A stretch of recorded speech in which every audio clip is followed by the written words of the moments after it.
What is going on, Don't Unfriend Me Nation? Welcome to the Don't Unfriend Me Show. Matthew Spear from the Don't Unfriend Me Show. My good friend Leroy below me, just where I like him. We've got a good show tonight. We got a lot to talk about. Whacko Legislator wants to alter your kids forever. That's a good one. Signalgate, was their top secret information leaked? We're going to dive into it, let you know. Donald Trump is just winning. Got some numbers for you to share, and they're from CNN, which is interesting. Give money for supernatural blessings. That's right, $1,000 will get you 7 supernatural blessings. Oh boy. UFC Velásquez hunts down a child sex predator who molested his child. With gun and truck in tow. 5 years in prison. Was it justified? We'll find out. Elon is not God, either is Trump. Some disagree. Overtime, Carville is a joke. A once amazing strategist for Clinton is just a laughing stock. And I've been making fun of him for a while. It's going to be a good show tonight. We've got a bunch to do. We got some. We're going to start off with some questions and pick your brains a little bit. Levi. What the hell's wrong with me? Leroy. That's all right. Are we excited? We are. It's going to be a good night. It feels like it's going to be a good night. Let's make it happen, folks. Gotcha. 3 seconds will be 3 minutes. 300 on the board. See ya.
Hey guys, Barry Morgenstein, America's headshot photographer, coming to you from my New York City studio. Great friend of the Dumb Show. It is now time to put down the camera because it's almost 7 p.m. and I'm gonna watch the coolest, the most real and raw show on the internet. It's on every night, 7 p.m. Eastern Standard Time with the coolest guys, Matt, Olivia, Leroy, and Amy.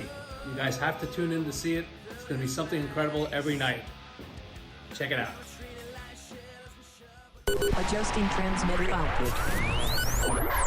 This is the Don't Unfriend Me Show with your hosts, Matt, Leroy, Amy, and Olivia. Geopolitics, military analysis, and election coverage. Coming to you live on all major social media channels at The Dumb Show.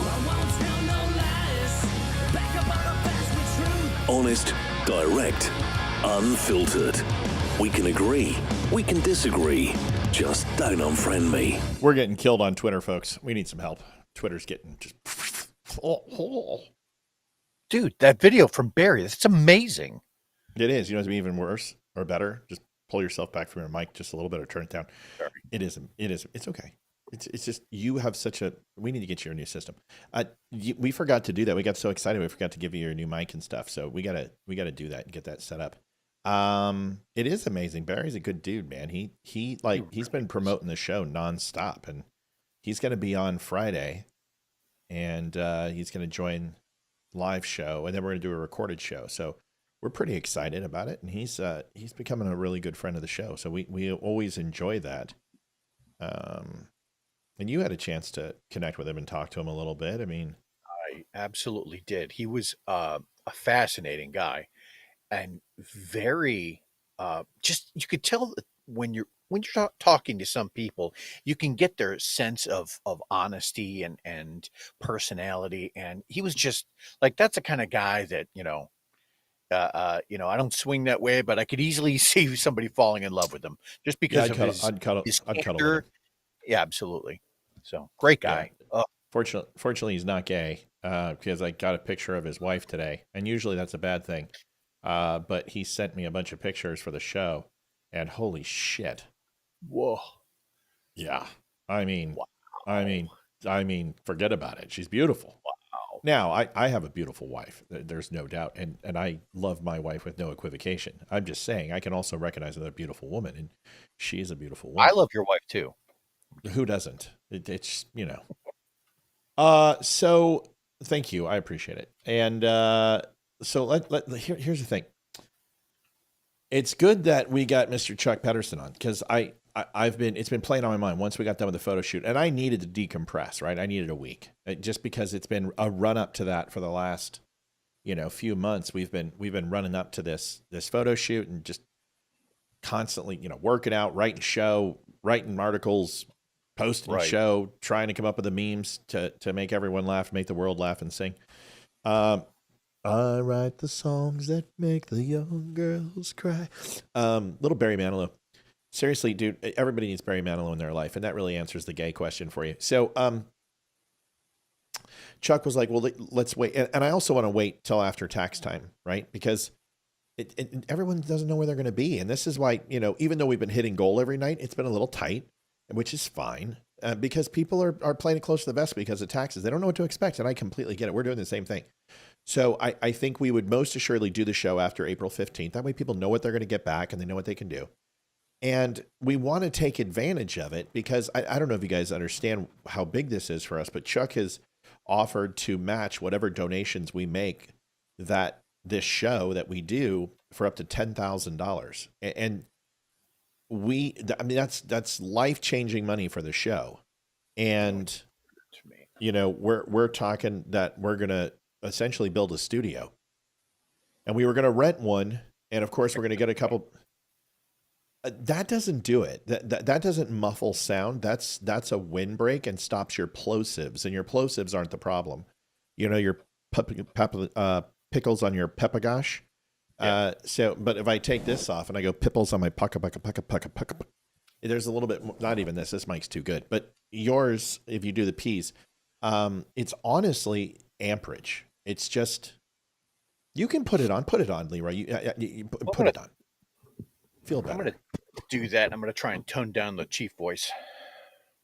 Yeah, it's just your manliness. So I guess what we're talking about is we're looking for some feedback from y'all because you're the viewers. And what I don't want to do is to do a show and expect anyone to, accumulate and say, okay, here's $10,000 because that's crazy. What we're hoping to do is create enough of a draw where people are like, listen, this is a huge opportunity for the Donut Friendly show. And whether we consume the show, watch read the articles, we watch it for Leroy or Amy or Olivia or sometimes the kids or see the pet updates or just to get shirts or whatever it is, even memes, which millions of people interact with our show for the memes and the news, can say, you know what, let's come together for one night and see what we can do. And in my eyes, anything is going to be incredible. But we're going to have a certain goal if we want to do the studio. And being us, we're not going to go out and buy a new car. We're not going to go out on vacation. We're going to put it into the show because that's where the money needs to go. So, Leroy and I were talking about it. Amy and I have talked about it. Olivia and I have talked about it. And we thought of several different ways to do, like maybe bring in Damani and bring in, Barry and bring in Ryan Weaver and try to get Eli to come back and have a big show. Or do we just do what we always do and just kind of flip the switch and let people know, hey, this is... So I was thinking of, if it was going to be topics, it would be about the Great Party Switch, debunking that, going through the history of the Democratic Party, discussing the preambles and where we are as a government from a capitalistic society and what the visions of our forefathers, but more importantly, the gold bearers of our economy and our country, what securing borders, what nationalism really means, and like kind of just doing like an educated episode on everything. So I don't know. We're asking the viewers, what do you guys think? I did look into the pop-up homes, and honestly, it's cheaper to do. We have a great room that Leroy had a chance to see, and it's like 30 feet by 16, 17 feet wide. It's huge. And it's essentially a boxcar. And it is plenty of, it's a little wider than that. And it's plenty of room. And if we gut that thing out, we can put the back wall, full studio, full table, and have Olivia, myself, Leroy, Amy, whenever they're there, or guests, in a full shot, and then do individual cameras and have a camera switching. And we want to get an intern to come in, and someone will do that for $15 an hour, because they're going to learn a shit ton working on the show. So we just want to get some thoughts on what y'all think, and how you would like to frame it. And we're just starting to kind of cut our teeth on this. So for the people that have suggestions, Matt, what would you say? Like, go ahead and reach out to owner@don'tunfriendme.com and just say, hey, this is something that I would watch, and like just kind of give a basic format. Is that? Yeah, I think it would just be, we're talking in chat right now. You guys can PM me. Most of you have my cell phone. Most of you have my email address. And if you don't, you can get it. But I really want to get with just your thoughts on how we do this, because I know that there are people who are specifically waiting for this show because they know it's going to help the show progress forward. So let's just start. I've got some ideas. I'm mapping some stuff out today. And then I want to get with Chuck and call him and kind of sit down with him and say, okay, here's what we want to do. And here's point A, here's point B, and here's what our thoughts are. And I think instead of just doing one show, if Chuck's cool with it, is we would open it up for like a 24-hour cycle. And that way people who can't participate in the show can still help and donate. Things like that. Yeah. And Bobby said updates. Survey Monkey. I mean, I guess we could use Survey Monkey, but I don't know if I want to do it that formal, right? Because the big thing for me is I notice that Facebook is throttling us again. We have 74 people on right now. How? We've had 275 people, 375 people on every night, and we're getting throttled again. So what's hard for me is, do we do this and possibly not have it be successful based upon big tech doing what big tech does? I mean, folks, you can only hear this so many times. I don't understand why your show isn't huge. Right. And I look at other people's shows like Liberty Warrior Nation, and I look at Ryan's show, and I even look at Damani's numbers, and it shocks me to see how our show is not consistently good. How is it that we have a 250,000 people, and the show never on Facebook gets over 100? And then I look at that. Go ahead. I have noticed. I started watching, conservative podcasts a long, long time ago, and way back when it was Steven Crowder or it was Ben Shapiro.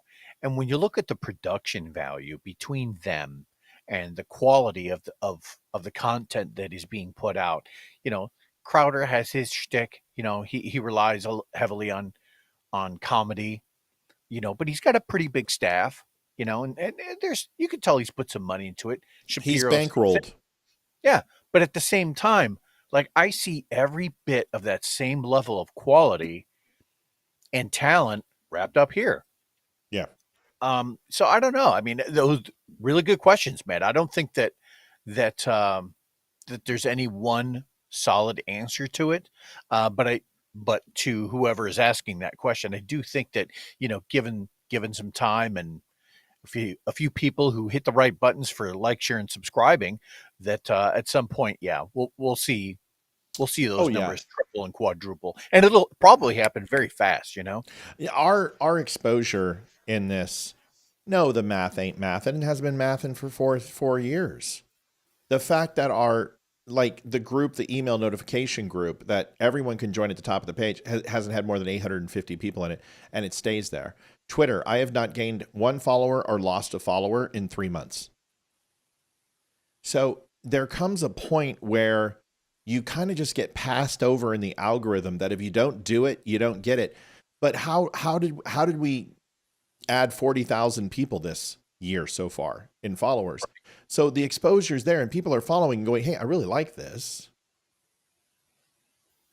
And I want to follow it. But then if they don't get an update on it, how are they supposed to watch it? So I think there's just several different key factors. But here's my thought. We've got to just kind of trust in the dumb nation and know that this is a big thing for us. And, we're going to run with it, Anyway, Friday night, Barry Morgenstein will be on. It'll be fantastic. It's going to be a good show. And listen, the show is taking off. I mean, I'm not being negative. I mean, the fact that we sat with Barry, the fact that he knows Tucker Carlson, the fact that he knows, Megyn Kelly, who just opened up her own podcast network. I would love, by the way, to jump on board with you any day of the week, literally and figuratively. Sorry. And, there's some other things. The fact that we know Dan Bongino's fill-in personally, like first name basis, like Vince Colonnese absolutely knows you say Matt Spear. I absolutely know who Matt Spear is. And we've worked together at Raise the Roof.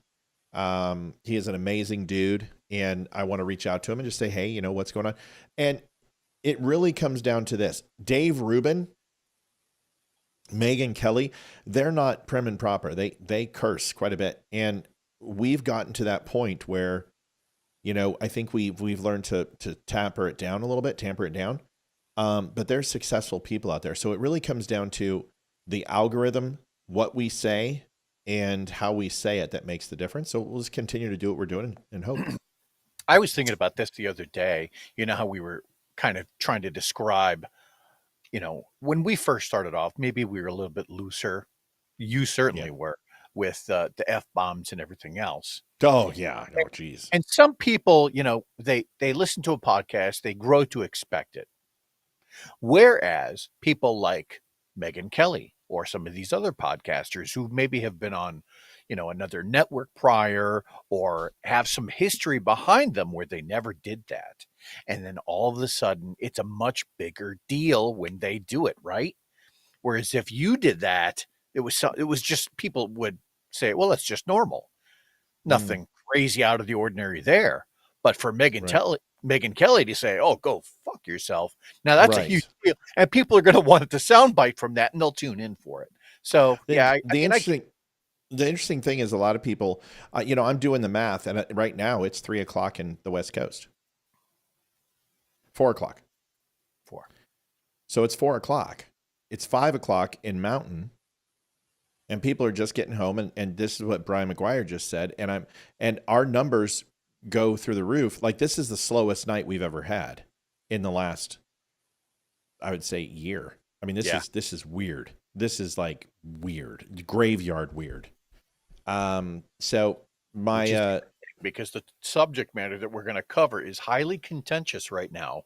Yeah. And for what is being talked about in the news, for us to cover it should be a much bigger deal. I think it'll climb once we start yapping. That's why I'm waiting a little bit. I'm letting the numbers get up just a little bit. Yeah. But maybe that's what's going to do it. Twitter's getting us killed because there's nobody on Twitter right now. And Facebook has been throttling the shit out of everybody. I think Facebook honestly looked at its Q4 payouts, and because we made some decent money from them the last 2 months, and throttled it back. And they can control that. They get to decide who gets exposed and who doesn't. Anyway, appreciate the conversation. We always like to kind of warm it up. And now is a good time to kind of start the show and go into it. So if you are on Twitter, Mel, if you don't mind, C-Hag, Amy, anybody who's over there, please do me a favor and help us out with Twitter. Michelle says it actually turns me off because it's like they are doing it to acquire viewers. You guys have always done it. Yeah, listen, we're always going to be real. But they also probably don't like the fact that we call out both sides. I mean, and that's the issue, is like, there's nothing wrong with just sticking to the facts. And it's such a hard thing to sell for people because people want to hear. There's a reason why Benny has 2,500 people on. The reason why is because he tells them exactly what they want to hear. Trump can do no wrong. He's a god. He's never made a mistake. Everything is all a part of the plan. And I don't do that. And I won't. But I'll defend Trump, and I'll go to bat for him, but I'll also call him out when he's wrong. So we'll just have to wait to see what happens. Yeah, lots of people on vacation for spring break. That's not a bad thing either. Good points. All good points. Well, let's rock and roll. But it just jumped up to 100. So like I said, I just wanted to wait a couple minutes. I know my audience, and I know because I have to, because I covet every single one of y'all. All right, let's get to it. Goal tonight is $300. Olivia is on donations. We're looking to, would love a crush tonight. We got to crush that number. And we're going to go after it. So let's start off with Whacko Legislator wants to alter kids forever. This is kind of weird. I want to show you a picture. Are you ready? Yeah. Leroy? Yeah. Okay. I'm ready. This is you, isn't it? In drag. No. Are you No, sure? Because I think the nose is slightly accurate. Am I wrong? The nose might be, but piercing blue eyes, though. You know the what I thing. mean? Okay. That is, I've never seen anything like that before. Yeah. Now let's play the Adam's apple game. Oh yeah. Is this a guy or is this a girl? No, don't answer right away. I want you to take a second because it's important for prosperity's sake for you to get this right. So is it a guy or is it a girl? What do you think? I mean, it's hard to say. There's enough, folding skin under there that looks like in a skinnier version that might have been a guy at one point, but I really couldn't say for sure until you get the much fuller picture, if you know what I'm saying. If I had to bet on it, though, if I were a betting man, I would probably on a roulette wheel go with Wang. Yeah. Go with Wang. Actually, it's not Wang. It is a woman. Is it? Okay. Shocking, right? It was close. We're getting a little bit of echo here. Hold on. Test. Yeah, you're good. No, I know, but we're getting a little echo. It's weird. Oh, okay, so now that we know who this person is, I'm going to give you a little bit of information that it is a woman. But this is from the General Assembly of North Carolina, and this is Representative Dahl. And Representative Dahl has just put legislation through in HB 492, a repeal session law where Republicans have just outlawed gender-affirming care and essentially sexual mutilation of children. And sterilization. And sterilization and other things. So this is a repeal session by law, 2023-106. Conforming changes has been repealed these are the articles moving forward, except as otherwise provided in Article 7B of this chapter. The requirements of this chapter shall not apply to the schools for the deaf and blind. Schools for the deaf and blind shall be considered a state agency, defined in GS 14C1, and shall comply with all requirements for state agencies unless otherwise specified in the article. Schools for the deaf and blind shall not be considered local school administrative units. Thank God for those people. Like, they don't have enough problems. Now they want to cut off their wieners. Except as provided in blank by blank pursuant to the provision of this charter, charter school is exempt from statutes. So this is to repeal the conforming changes law. And the other piece of legislation comes in the form of HB 502, an act to repeal the prohibition of gender transition procedures on minors and the expenditure of state funds on those procedures. So state-funded sexual mutilation and gender-affirming care is what they call it. I don't agree with that term, but sure. Yeah, I don't either, because it's kind of like, are you pro-choice or pro-life? Well, it's really pro-life or pro-death. There's no in-between, the way you cut it. But this is gender-affirming care, a service of product that healthcare professional prescribes or provides to an individual to support and affirm the individual's gender identity. Gender-affirming care includes treatment for gender dysphoria. Gender-affirming treatment can be prescribed by two-spirit, transgender, non-binary, and other gender-diverse individuals. Lord. Healthcare professional licensed or certified under the chapter of the general statutes, which provides face-to-face healthcare, and LGBTQ individuals who identify as lesbian, gay, bisexual, transgender, gender-conforming, queer, or question their sexual orientation or gender and expression. Every individual has a fundamental right to make autonomous decisions about the individual's own gender related to gender-affirming healthcare. So what she's screaming for is that children, specifically underage children, have the right to identify however they want. Here's her video. Maybe we can get her to bench press 350 here in a minute. Here it is. Yeah, that's a whole lot of. Hold on, where's my audio? You son of a motherless. Hold on. Go ahead. Thoughts initially. Let me get the video and we'll go from there. Well, it's just more degradation from the left, right? This is more of the downward spin that the left is currently just seemingly okay with in terms of mutilating or sterilizing our kids.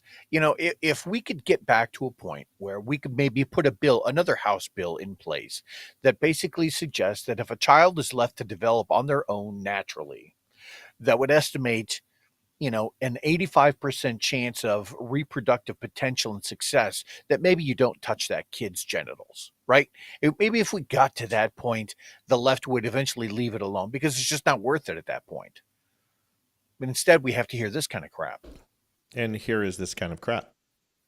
Don't you love the guy right next to her? In the suit. What you're doing, like you just robbed the Easter Bunny for that suit. Right. Causing attention to children who don't need this kind of attention. And you're saying to them, you don't matter. We don't value you. We don't care about you because you don't need medical treatment. You don't need anything because you're not human. So what we're saying is, go ahead, kill yourself. Go ahead, end it. Because you don't match our values, so go away. And I'm not telling you this from my heart. I'm telling you this from the countless people who find me the only safe person to come and talk to tell me how they feel and how scared they are. I'm telling you because of a child of a friend of mine who doesn't know what they are, and it really doesn't matter. Because this kid's happy. This kid's going to school. This kid's making A's. And this kid has not asked for any other special treatment than to live. Guys, I just can't say enough. John Did she just assume everyone's gender with guys? Okay. Autry said it best, or Representative Autry. Just stop it. You are taking the rights away from parents who want to take care of their children. If you don't agree with it, then don't do it. Just don't seek that help if you don't agree with it. And that's your choice as a parent. But you cannot take that choice away from other parents. That's their child. And you may think this is some sort of horrific thing, but I'm telling you, I have researched this. The amount of surgeries done in the United States are very few and for very important reasons that I don't even know because we don't need to know. I have friends who work in this field, who counsel children, and they never recommend surgery. This is not what this is about. This is about you. So, Leroy, let me ask you a question. If you were to cut your child's foot off, I literally wrote down, it's funny you say that, I literally wrote down legs, arms, blind or deaf. Right. So you cut their foot off. Thanks for setting me up. You cut their foot off because you find that you're lacking in the revenue department for your home, and having a disabled child and government subsidy would be the most beneficial. Plus, there's this killer scholarship that they would qualify for being a one-legged, purple-haired, nose ring, lesbian, two-spirit unicorn. Right, right. So you're going to cut their leg off, cut their foot off, and then you decide that a foot maybe isn't enough. Let's take it up to the knee. And then at that point, you're like, you know what? Let's just take both legs. Sure. What would happen to that? What would happen to that parent? Boy, I mean, I would think that parent would be locked away. They would be charged with child abuse and or mutilation. They would be locked up for a long period of time, as well as the doctor who performed said surgery for violating the do no harm clause that they took an oath to. Right? Okay. I mean, wouldn't you? Yeah. Would we go that far? I think you would go that far. So let me ask you another question. So now we've decided that you can't alter your child physically. So how about we just mentally abuse them? We can go ahead and play heavy metal music for 24 hours a day into their room and have a permanent leak, drop water on them as we strap them down to the bed with duct tape and saran wrap. Sure. And then thump their skulls anytime they doze off, and then maybe waterboard them a little bit. So not physical altering them, but can we have mental trauma? Can we go ahead and alter the old Gitmo treatment, right? Sure. Yeah. Can we do that to them? Is that legal? No, I don't think that's right. Okay, so since we can't physically hurt them, and we can't mentally hurt them. Can we go ahead and try to trivialize it and just say that those things don't matter and to mind your own business because it's a right to privacy? So why don't we just murder our kid? Because it's none of your business. I'm the parent and I want to physically harm them and mentally harm them. You say I can't do it. So why don't you just mind your own business? And it's happening to very few children. So therefore it should be to the rule. Thank you, Joanne Townsend, for $10 kicking us off tonight. Leroy, is that legal? Thank you, Joanne. No, as a matter of fact, and it's funny you say that because that's the exact same argument that is used when trying to defend the aspect of abortion, is that because it is you have this right to privacy, right? That if a serial killer locks somebody up in the privacy of his own living room and starts dismembering them limb from limb in his own living room, right? Mind you, he's got the curtains closed, that somehow that should be right? I mean, that's what the argument is. It's a right to privacy, and anything in violation of that somehow goes against their constitutional rights. Wouldn't it be a killing room versus a living room at that point? Because so happy Death Day, yeah. So I want to make sure I understand this lady's logic. Her point is, since it doesn't happen a lot, we shouldn't care. So unarmed black youth shootings by police officers, we shouldn't care. On average, there's 15 to 17 annually. I guarantee there's more transgender affirming gender care and lopping off of children's genitals than 17. I don't even need to look it up, and I can guarantee there's more. Mm-hmm. So therefore, should we not care about black youth being shot by police officers? Because we have a full BLM movement over that. We had the full George Floyd riots, $2.5 billion in damage. Should we just, is she saying no more of that? We're going to ignore those things? We only killed 50,000 Gazans in the scheme of things. That's not that much. So that's not genocide anymore. So we can go ahead and kill, it's not like it's 11 million Jews or something, or 5.6 million Jews, and then a bunch of Europeans.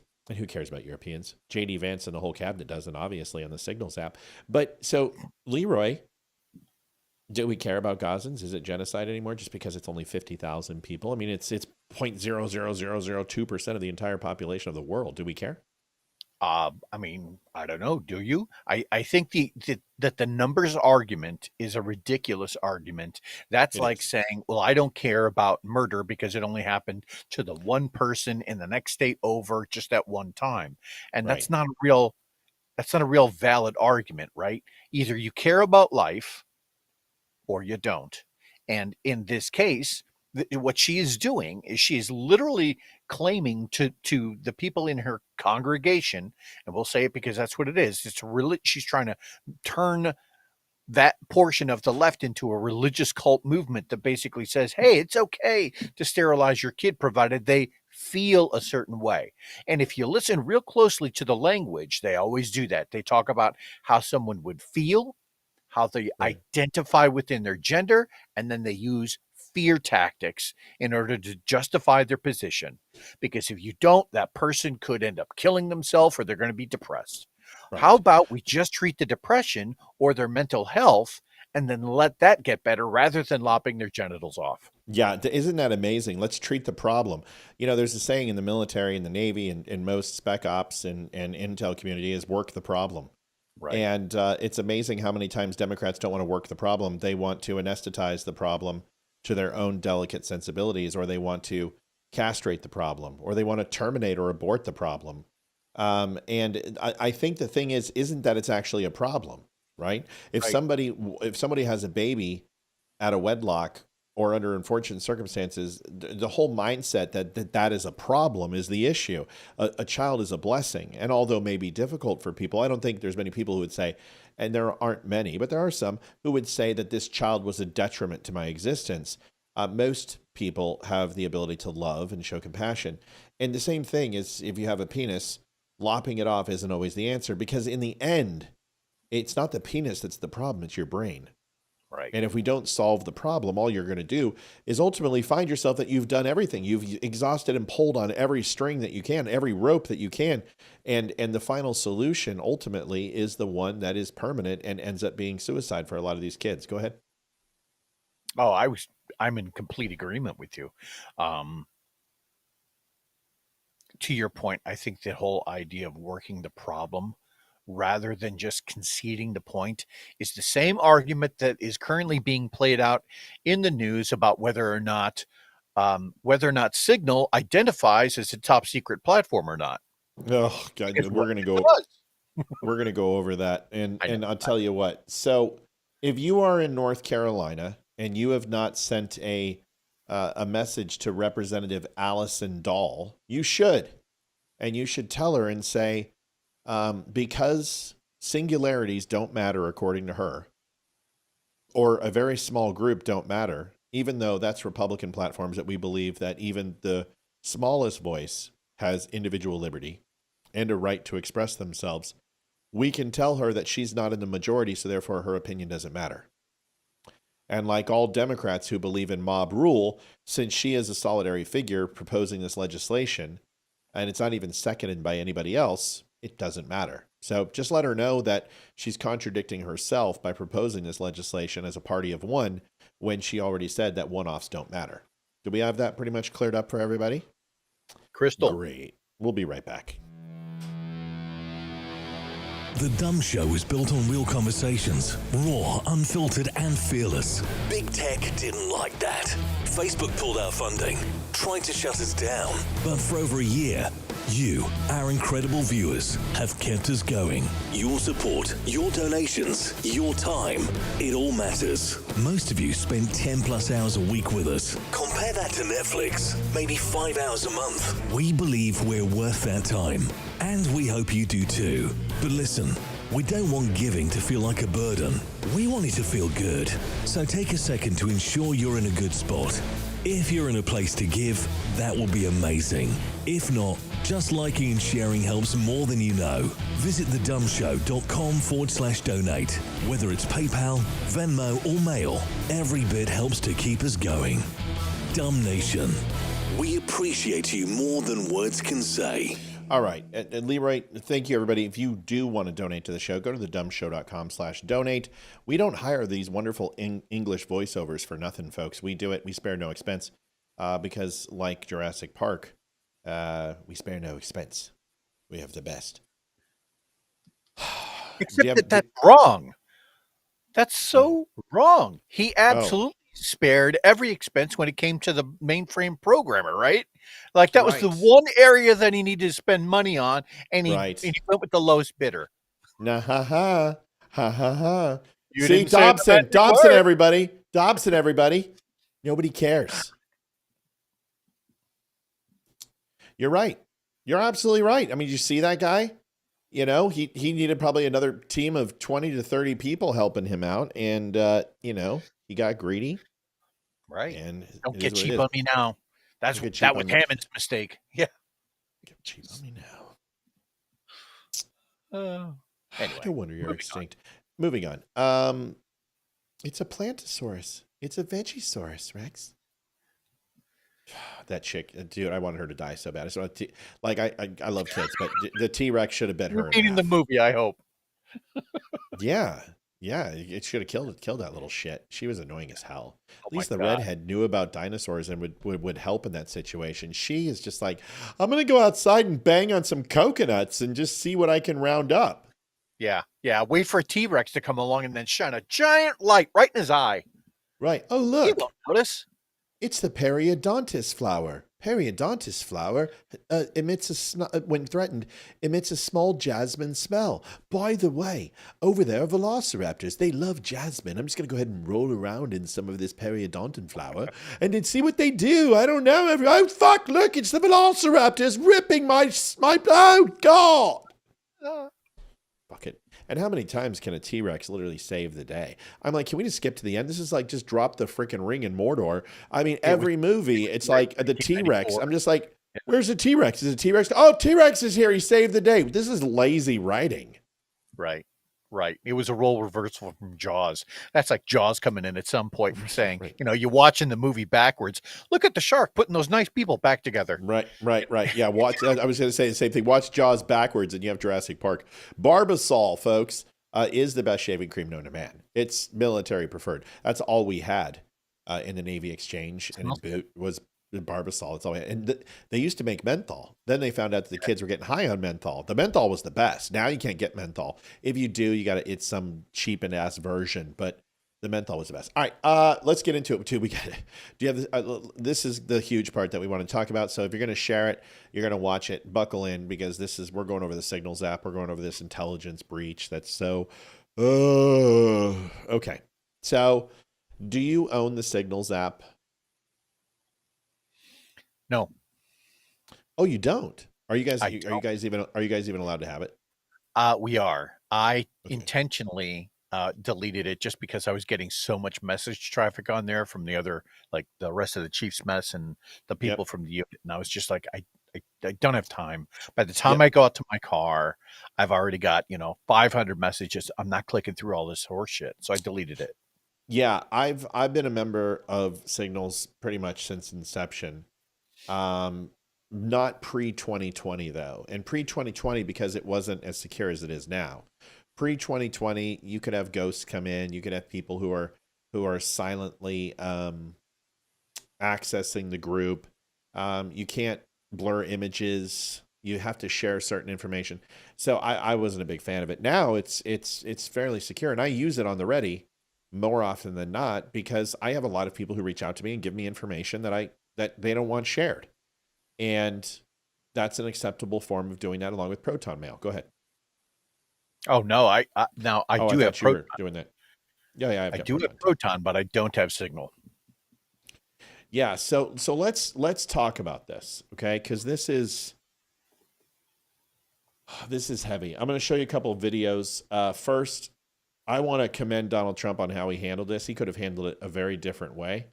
The attack itself, and he did about as good of a job as I could anticipate. If you don't know the drill, essentially the entire cabinet, I mean, pretty much, like if you were to throw if you were going to throw a stink bomb in there, everybody would get some on it. So, joined Signals app, which is it's not an SMS, so it's not a peer-to-peer. It's an internet-based system that is encrypted forwards and backwards, two-way communique that allows anonymous conversations to take place based upon a phone number. You can use name, and they're trying to get away. I don't know if they have at this point. I haven't looked into it. I haven't used it as much as I would like to, because I'm using another service that I'm not going to mention because I'm not going to tell you what I use the most. So you can cloak your phone number and essentially use, initials. And this is all based upon accepting and inviting an invite into a private, secure, conversation-based group. And anybody that enters or leaves, everyone will know because it makes an announcement. If you've used, what's that little program? I mean, even Apple iPhones do that with the number. Yeah, but it's not that. It'll tell you who's involved with the chat. It's, hold on. I used to have it on my thing. I used to use it. It doesn't matter. It's like a work task style communique, and it's very much like Facebook Messenger. Teams. I bet you're Teams. No, it's the other one. It's the other one. It's the other one, and it's like, fuck. It's got rainbow color on the logo and Slack. Oh, it's very much like Slack, but encrypted. So, needless to say, Telegram, kind of. So we're going to talk about what happened. So this is what happened. Let's listen to President Trump, and then you'll be able to listen to some of the questioning. And then I'm going to break this down for you with Leroy. We're going to give you some insight into this. Listen up. The attack itself that we were talking about and discussing has been an unbelievable success. But you will conduct an investigation. We'll look into it, sure. I would look into it, sure. I want to look into anything like that. I would ask them. It's not really an FBI thing. It's really something having to do with security. Security, like, will somebody be able to break in? Are people able to break into conversation?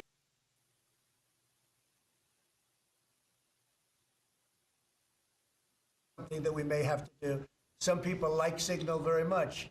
Other people probably don't, but we'll look into it. I think, Michael, I've asked you to immediately study that and find out. If people are able to break into a system, now in this case, it wasn't that this attack was going on and nobody found out anything. And again, the person that was on, as I understand it, he left very early because he didn't find it very exciting. But I think it's something you should look into. Yes, sir, we are. We have our technical experts looking at it. We have our legal teams looking at it. And of course, we're going to keep everything as secure as possible. No one in your national security team would ever put anyone in danger. And as you've said, and we've repeatedly said, the attack was phenomenal and it's ongoing. But the media wants to talk about everything else except for the hostages you're getting out of the Middle East, Iran on its back foot, sea lanes getting reopened, peace in Europe. As we just saw today with a Black Sea ceasefire, we were just on with Steve Witkoff, myself, our team in Saudi Arabia. They want to talk about all this other stuff except for your amazing successes and the successes of your team. One of the other things, and sometimes you have to move very quickly, and there are other devices that are very good, but they are very, very cumbersome, and you're not able to use them, and Just from a ask practical Hillary. standpoint. So all we can do is find out the best we have with modern technology. They'll probably get better over the years. Yeah, go ahead. All right. So Signal was created by Open Whisper Systems 2014. I'm not going to go into any more detail in regards to it and what their roles and who they were. Stuart Anderson and Matthew Rosenfeld both invented the processes, and he has a pseudonym of Moxie Marlin Spike. That's all you need to know. It is a secure program. It's very similar to several government programs and internal communique and softwares, and it's based upon that. It was designed during after 9/11 and with the Patriot Act and what we saw from the Snowden debacle and the Obama stealing information and monitoring communique from citizens without due process or warrants, created a secure app. And this is the result. Signal is used by intelligence professionals all over the world. They're used by operators all over the world.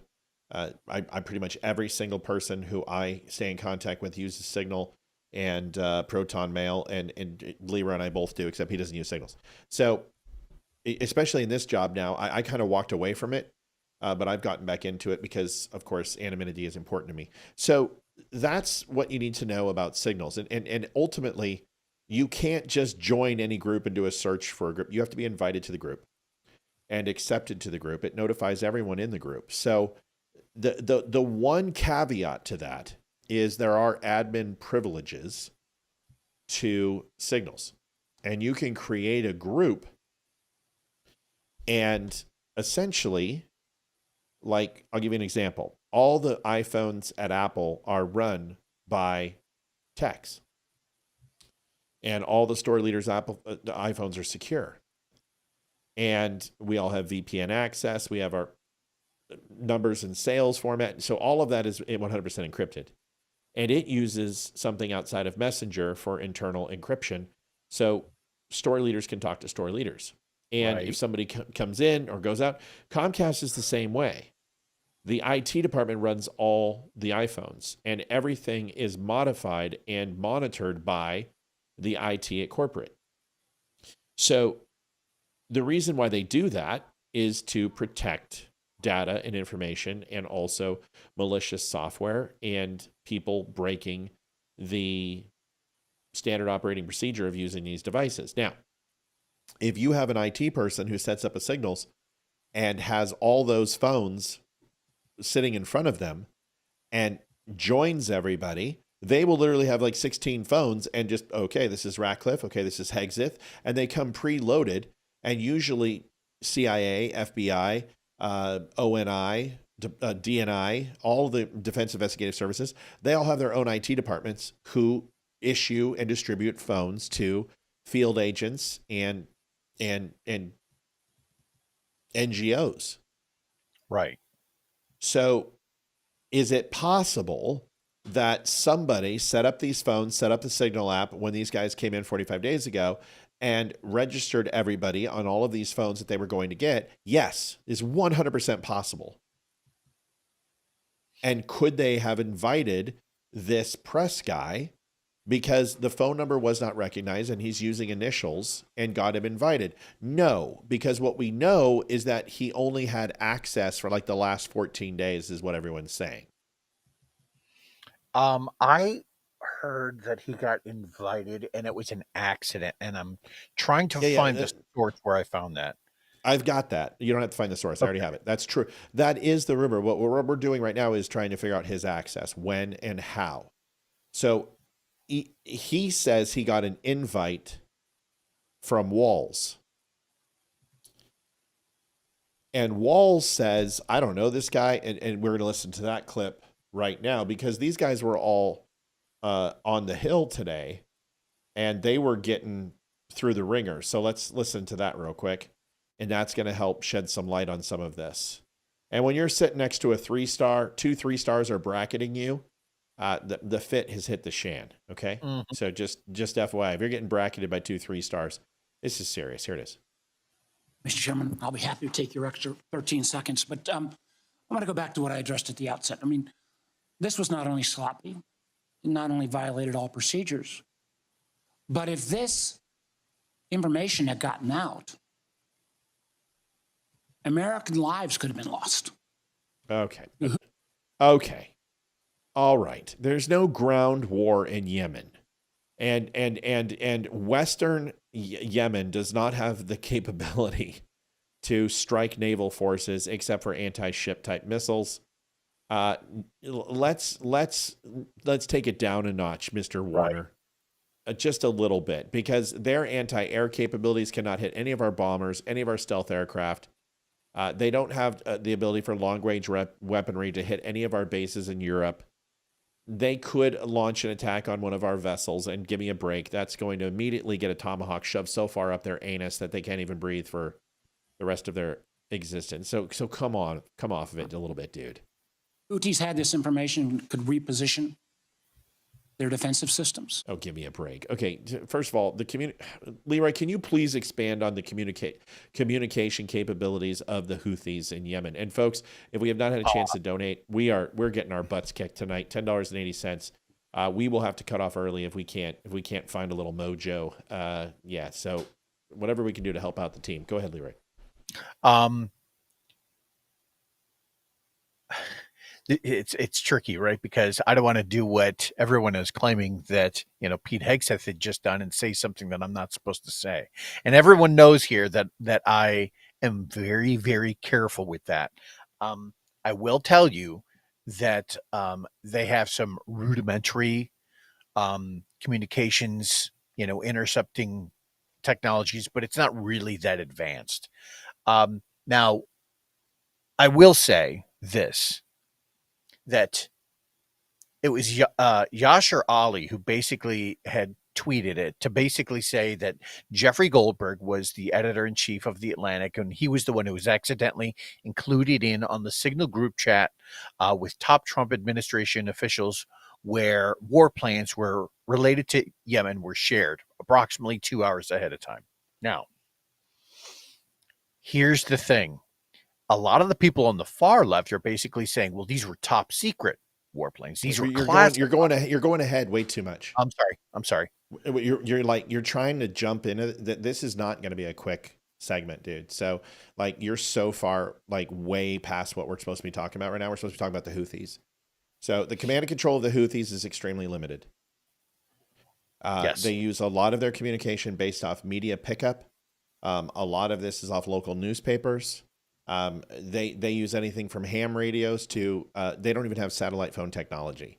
A lot of the things that the Houthis have are just standard cell phone networking. They've even used hard lines and landlines from town to town. So to assume that their command and control system has the ability to intercept a signals app inside Washington, D.C., relay that information on the quick within 3 hours is completely a pipe dream, and China can't do that.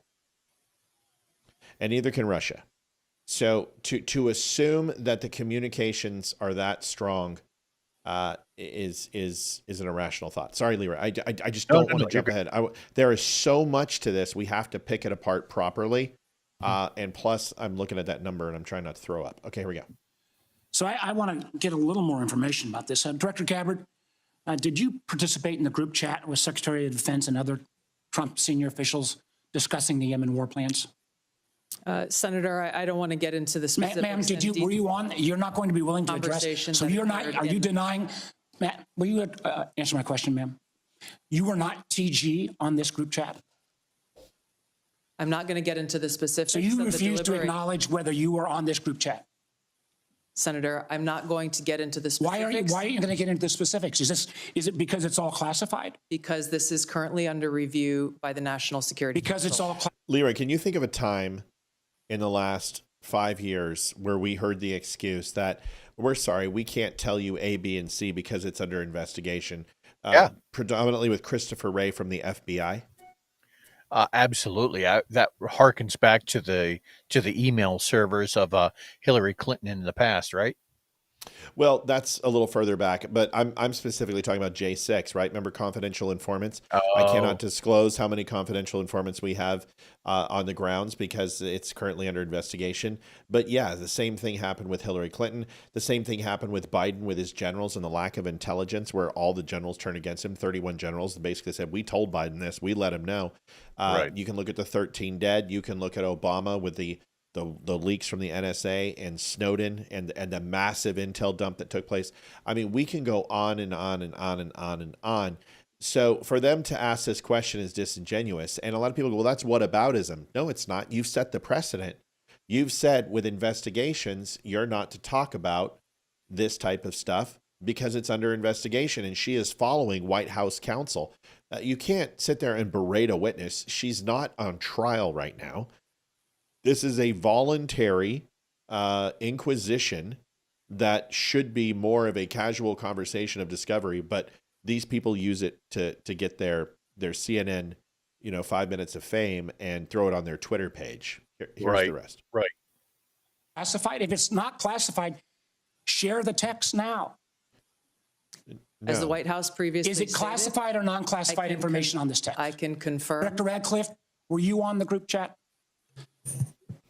Senator, I was on a signal messaging group. So you were the John Radcliffe on that chat. I was. Thank you. Thank you. Can I provide some context, Senator, to that? Yes, but I've got a series of questions. Well, Director. but I think it's important because at the outset, you made a couple of comments about signal messaging using encrypted apps. So that we're clear, one of the first things that happened when I was confirmed as CIA director was signal was loaded onto my computer at the CIA, as it is for most CIA officers. One of the things that I was briefed on very early, Senator, was by the CIA records management folks about the use of signal as a permissible work use. It is. That is a practice that preceded the current administration. All right, Leroy, explain that so everyone understands what permissible work use means when it Sure. comes to signal. And one more I'd like you to do is explain high side to people, because I think a lot of people thought that Radcliffe in this was saying high sign. And a high sign is absolutely a part of the intelligence community. A high sign, you could use a high sign to wave somebody off. You could use a high sign for a drop. You could use a high sign as a precursor to a unknown communication only between you and the person who understands the signal. That's a high sign. But would you mind explaining what that means and what high side means to the intel community? Well, you've got two basic questions that are wrapped up in there. First is like, what is permissible? Every year, all government officials who have been issued a laptop, a phone, things of that nature, some sort of hardware to take home, CAC readers, for example, What's they a CAC tell reader? you a CAC reader is this funny looking thing, and basically you put your ID into it, which has a chip and allows you to get into certain classified systems, not classified, encrypted systems. Correct. So when you're talking about what is permissible on certain things, let's just go with the most blatant example. Let's say you get issued a government laptop. Would it be permissible to go home and immediately hop onto Pornhub? Obviously not. Somebody's going to know about it and they're going to report you, as well they should. So when he is talking about things like phones that have certain applications, right? Certain communications are in fact permissible just so long as they are kept within certain boundaries that the government has provided. Business only, or in case of CIA, I don't know necessarily what those boundaries look like for them. For us, it would probably look like more just like work orders. Hey, what's the status of said project? That kind of thing. But you would never be allowed to use it for personal use, as if to say, hey, let me go and check on my Pilates routine and see, if I need to change anything up, or download your own applications to check for like maybe your Ring doorbell or something along those lines. That would not be allowed. And they would tell you, you have to do that on your own private machine if you're going to do that. which is fine. Okay, can you share sensitive information on can you share sensitive information on a permissible app? You can share certain types of information. When you say sensitive, it depends, because a lot of that has been it has transitioned over some time. You can't share anything that's classified. You can send things like PII, or privately identifiable information, so long as it's encrypted. But that's the extent of that. If someone has a requisition order for munitions for a fob, and it's marked sensitive, could you forward across that app? I don't know. I would think not. Okay. And if something is marked government informational purposes, GIP, that I would think would be okay. Right. And if I was to go ahead and say something's non-class, is that okay? If it's unclass, then yeah. Non-class. Right. No determined classification. Sorry. Right. NDC. Okay. Right. So no determinable classification. So those are fine. And yes, a requisition for an inventory report is most assuredly fine. You think of munitions, unless that munition is classified, unless the only stipulation to that would be if there's a location for said munitions to head to. That's right. why I was thinking that that would be the only time that would be frowned upon to share, because you're basically saying, so we're going to send all of these, Stinger missiles to this location. Okay, that's a problem. And to finish my thought, so the only thing would be, and this would have negated that, is that the only reason would be if there was a classification for the munitions in its final destination, or the actual munitions themselves being in a classified stasis. Right. So if you have a requisition report for something and everything is fairly benign, but you have a experimental, round or salvo that is unclassed, or you're going to use, I don't know, Willie Pete or something as a signal to some insurgency in a local town, but that would obviously expose the fact that you guys are in country or in that area, running on an annex or having some sort of fob there, or a retro fob there. Then you're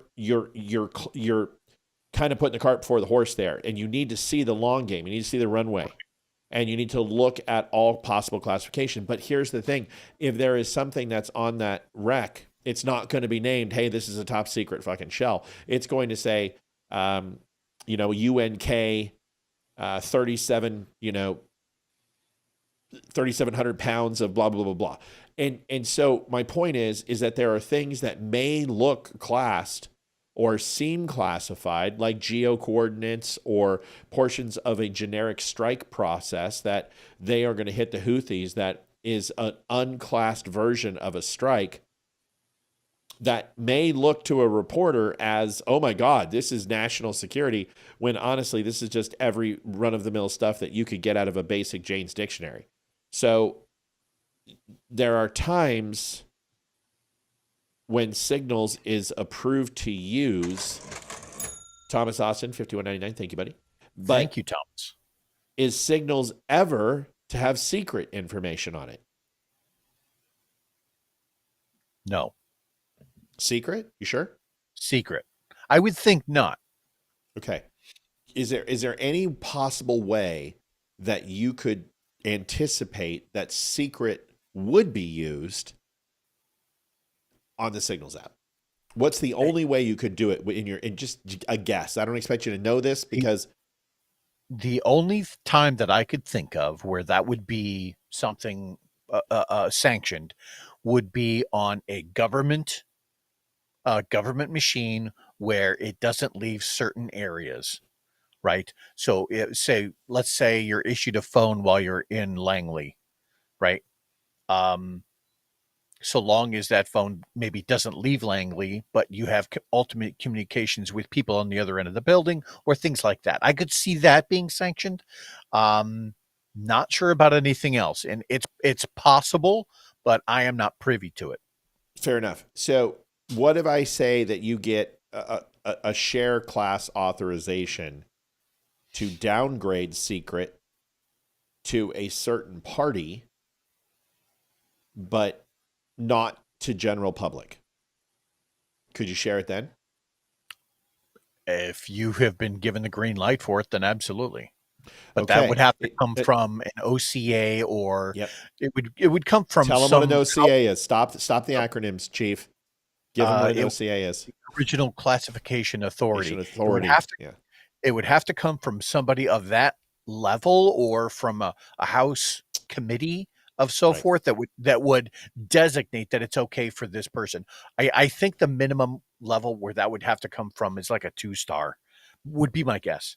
So now that we've established that there are times, if you have a communication in an encrypted app which has been authorized to use for inter-service connectivity, FBI talking to the DIA, DIA talking to CIA, CIA talking to Department of Homeland Security, and you share non-TS SCI, top secret. Thank you, JD. $20 forwards towards Leroy's perm. Enjoy. Big guy. So if it's not TS SCI compartmentalized, right, and it is an authorized secure app to use outside of a SCIF or outside of a work location, which is monitored and controlled by ITs, then you could share it. Being secret, classified, sensitive, or anything in between. Yeah, that is what happened here. Now, is there TSSCI on here? I don't know, but we're going to talk about that and what that means. Okay. But as of right now, everything that's described on this is not TSSCI. Everything I've read. Leroy, your thoughts before we move on that, and then we're going to start getting into the deeper.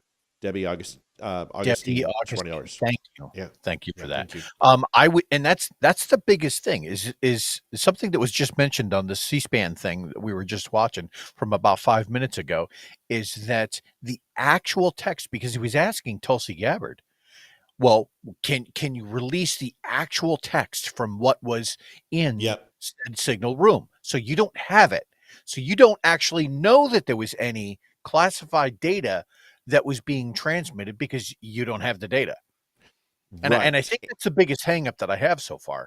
Oh, and there's another one too, because we're going to talk about the reporter. Like, we're going to pick apart the reporter. I'm trying to explain the problem. That's why I'm being so like fucking in the guardrails on this one, because there is so much on this topic. So I apologize if I seemed a little, went red on that, but I want to keep us within the rails, because trust me, we can get lost and go down the rabbit hole. Let's listen to the rest of this, just a couple more minutes of this, and then we'll dive into the reporter and break him down, because we'll get there. Just hang tight, folks. A lot of information to cover. To the Biden administration. Director Ratcliffe, I've got a series of questions. If you're making the statement, making the statement, the signal is a secure channel. No, can I answer that? It is. I've got a series end encryption. So it is. To finish, I understand encryption. It is permissible to use to communicate and coordinate for work purposes, provided, Senator, that any decisions that are made are also recorded through formal channels. Right. So those were procedures that were implemented. My staff implemented those processes, followed those processes, complied with those processes, and finally, just please. So my communications, to be clear, in a signal message group were entirely permissible and lawful, and did not include classified information. Well, we will make that determination, because you if won't. it's not classified, share the text with the committee. No. Let me go on. Director Gabbard, you are the security exec. That is not how it works. If there is an active investigation, White House counsel has told them and given them a series of lines. Because honestly, the whole reason it's not classified is the reporter didn't release it. Now, wait a second. You're like, Matt, how is that possible? If the reporter didn't release the information, therefore the information has to be classified. No. because he's not privy to understand the classification designation of that information. And he released information and he has no idea whether it's classed or not. There are too many holes in this story. We'll go into it.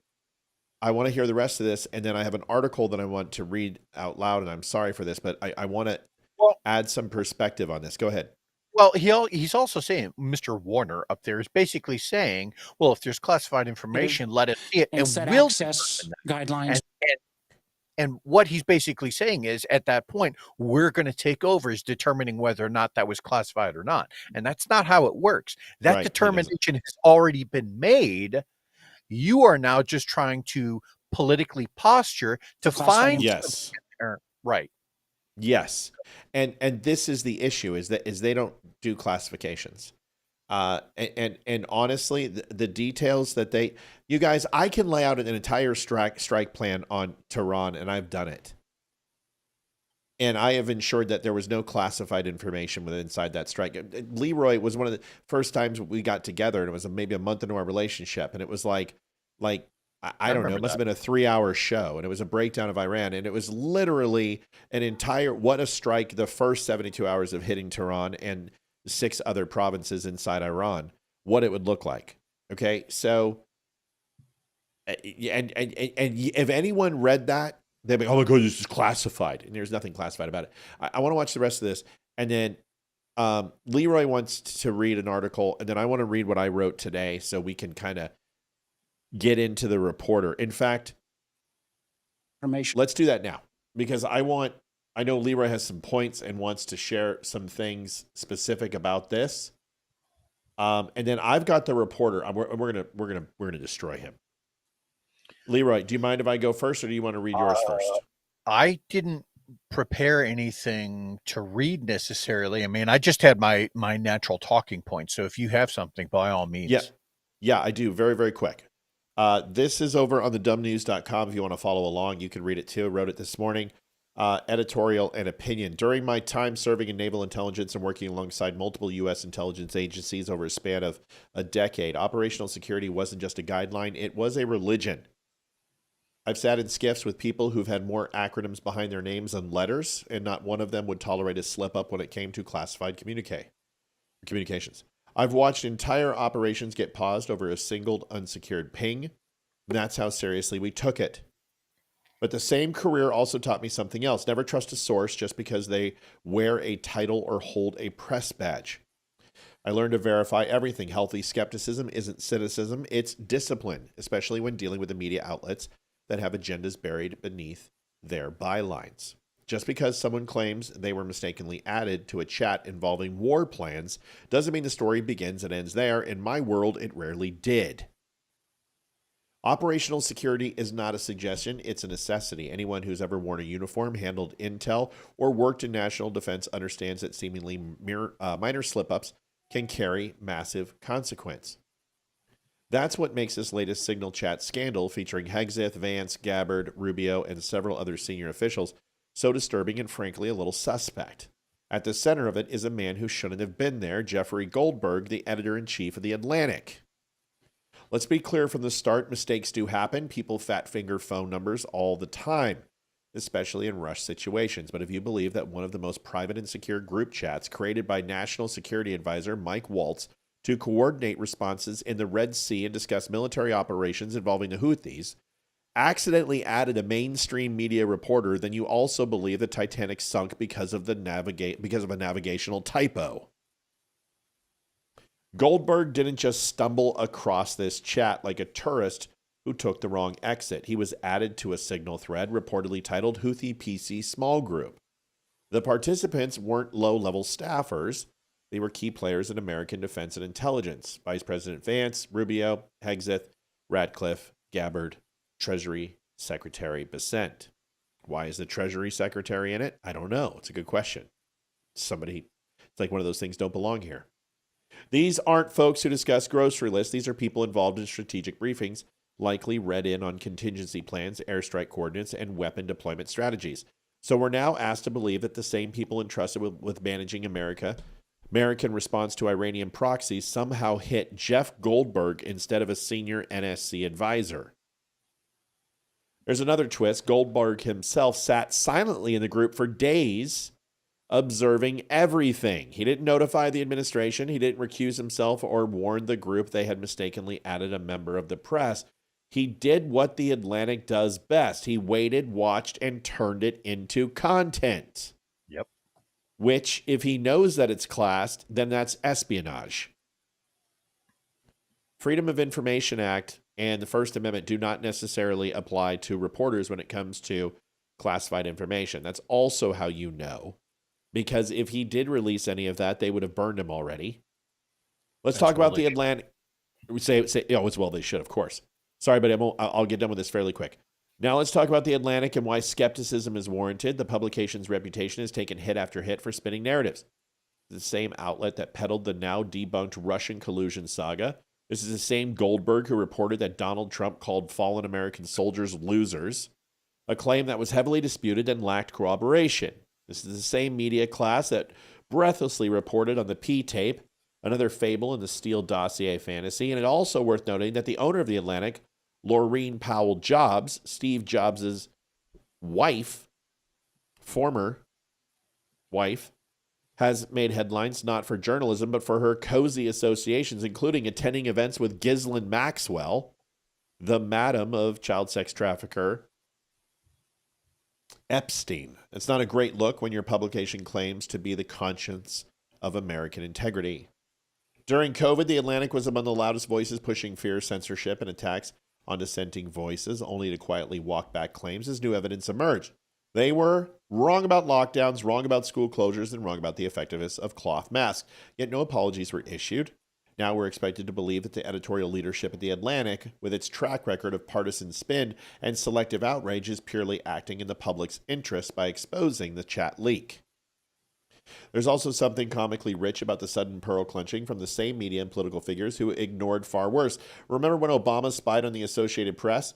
Crickets.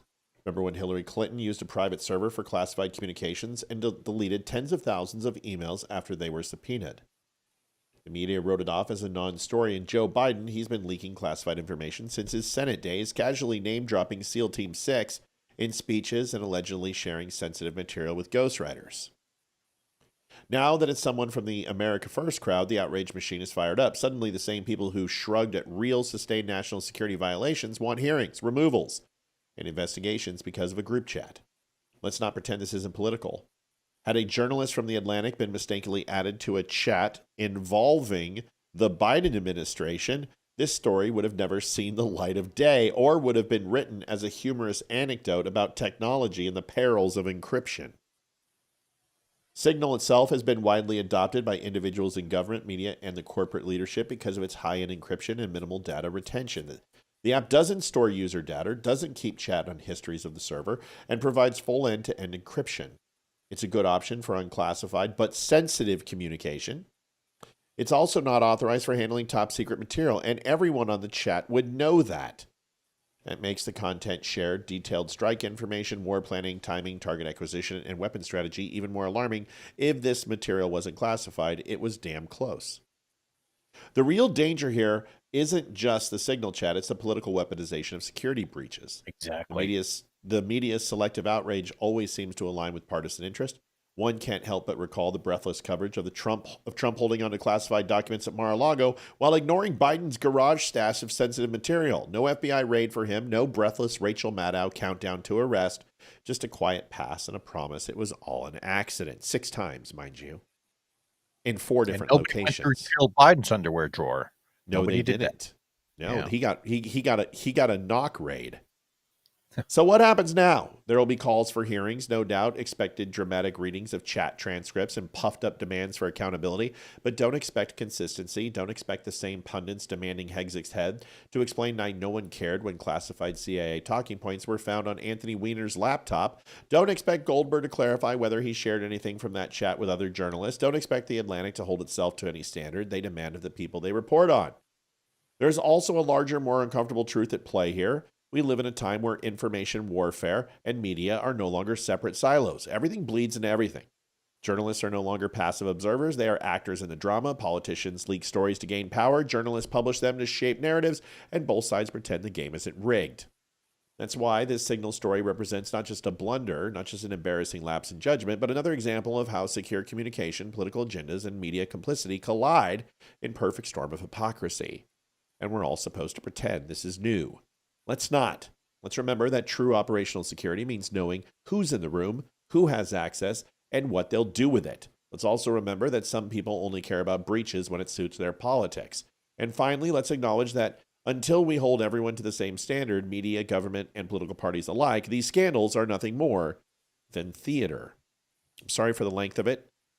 Would like to get your thoughts on the reporter and why he would continue to sit there if his number one concern was that information could have been sensitive and decided to leave the group only after he got all the information that was presented, but second, not release it until the day before the hearings that were scheduled for today with all of those people that had nothing to do with the Signals app. Why was it politically timed, Leroy? Wow. I mean, why was it politically timed to just happen to coincide with what they were going to claim to be this giant potential security leak? That is politics, folks. That is the game being played. You are watching it being played out in real time. And Matt's article was spot on. I had thought about this a little bit ahead of time, and we are really bad as a nation at holding on to the secrets, whether or not you're talking about the 1970s, something called the Pentagon Papers, or Robert Hannison's espionage career in the 1976. He did it for like 25 years. There was the Iraqi war logs. And then what Matt had already mentioned from 2009 to 2013, Hillary Clinton's email servers, something that was left out of the article, and I'm sure just to keep it more abbreviated, but I thought this was really interesting, that of the thousands of emails that she had deleted, at least 65 were deemed to be secret, and a further 22 were deemed to be top secret, which falls in violation of U.S. Code 18, Articles 1924. And then we talk about the Edward Snowden leaks. We could talk about in 2018 how those story that came out about Dianne Feinstein's personal driver and assistant for 20 years was found out to be a Chinese spy, or how in 2021 Eric Swalwell was found to have been leaking information to a Chinese spy who he happened to be been banging at the time. Then there was 2023 Biden's classified documents that were stored in an open garage next to a classic Corvette. The fact is, this transcript from Signal is yet to be revealed. We don't know exactly what, if any, classified information was in there or how it was leaked. The fact that Pete Hegseth himself has the ability to potentially declassify large portions of this means that this is political posturing. That is all this is. I found it very interesting that no formal text has been released to basically say this is the accusation that you have done wrong. They're just making the assumption that classified information was somehow in there, even though you already have testimony that we just saw from one representative that basically said no classified information was in there. Right. And that the Signal apps and phones were used legally and with authority. Was there sensitive information in there? I don't know. Maybe. Right? Right. Was it a screw up? Yes. Maybe. What was the screw up? The screw up, in my humble opinion, is not necessarily that there was any information potentially leaked. It was just the fact that these guys were trading information with people they didn't know were in the room. That's the only screw up that I can see. Because everything else that was being talked about in terms of the use of the Signal app or the information that was being leaked so far on it, that seemed to be legal. The only mistake that was made was having this guy from the Atlantic being included in on the chat. That was the only screw up that I could see. And it was used, it was leveraged to the fullest political degree. And understand this, when you get read into something that would be top secret, you then are responsible for that information. You guys understand that, right? So Right. if the president of the United States pulls you in the office and he goes, hey, man, I'm going to tell you who killed Kennedy. I'm going to tell you about the UFOs. I'm going to tell you where Hoffa's buried. And then you go and publish that after you sign an NDA and you, it's not an NDA, but that's essentially what it is. You go and leak that information. You're going to Leavenworth. They have pulled reporters into, I want to be careful how I say this. During the Cuban Missile Crisis, they held reporters against their will. Reporters who had information about Khrushchev, reporters that had information with Bobby Kennedy and trading missiles with the Russian ambassador, and they told them to stand down. We also saw this in World War II. We saw this with Deep Throat as well. Right. So this isn't new. This has happened before. And reporters have gained access to sensitive information and compartmentalized information because ultimately people talk.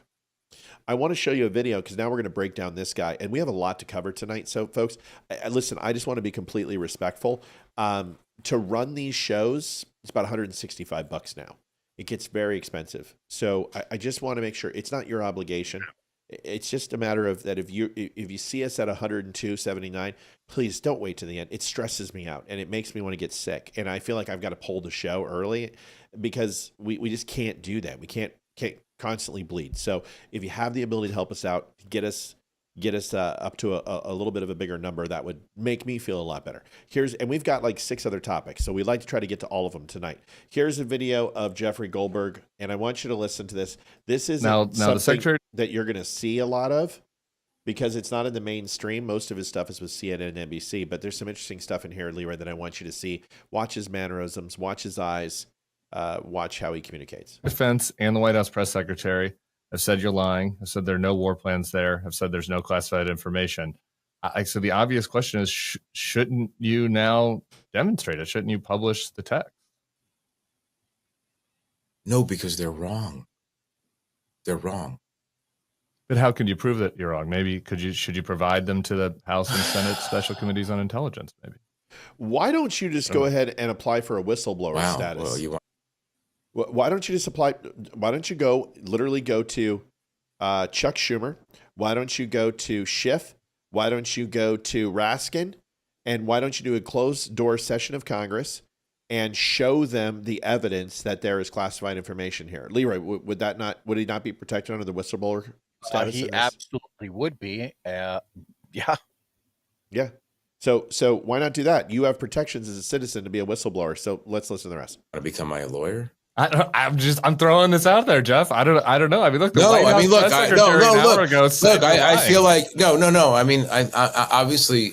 Let me just put it this way: my colleagues and I, and the advice and the people who are giving us advice on this, have some interesting conversations to have about this. Yeah. But just because they're irresponsible with material, dude, the fact that you have a pop filter. You don't know anything about audio. Son of a bitch. Doesn't mean that I'm going to be. The circle is the same as the cover. Same thing.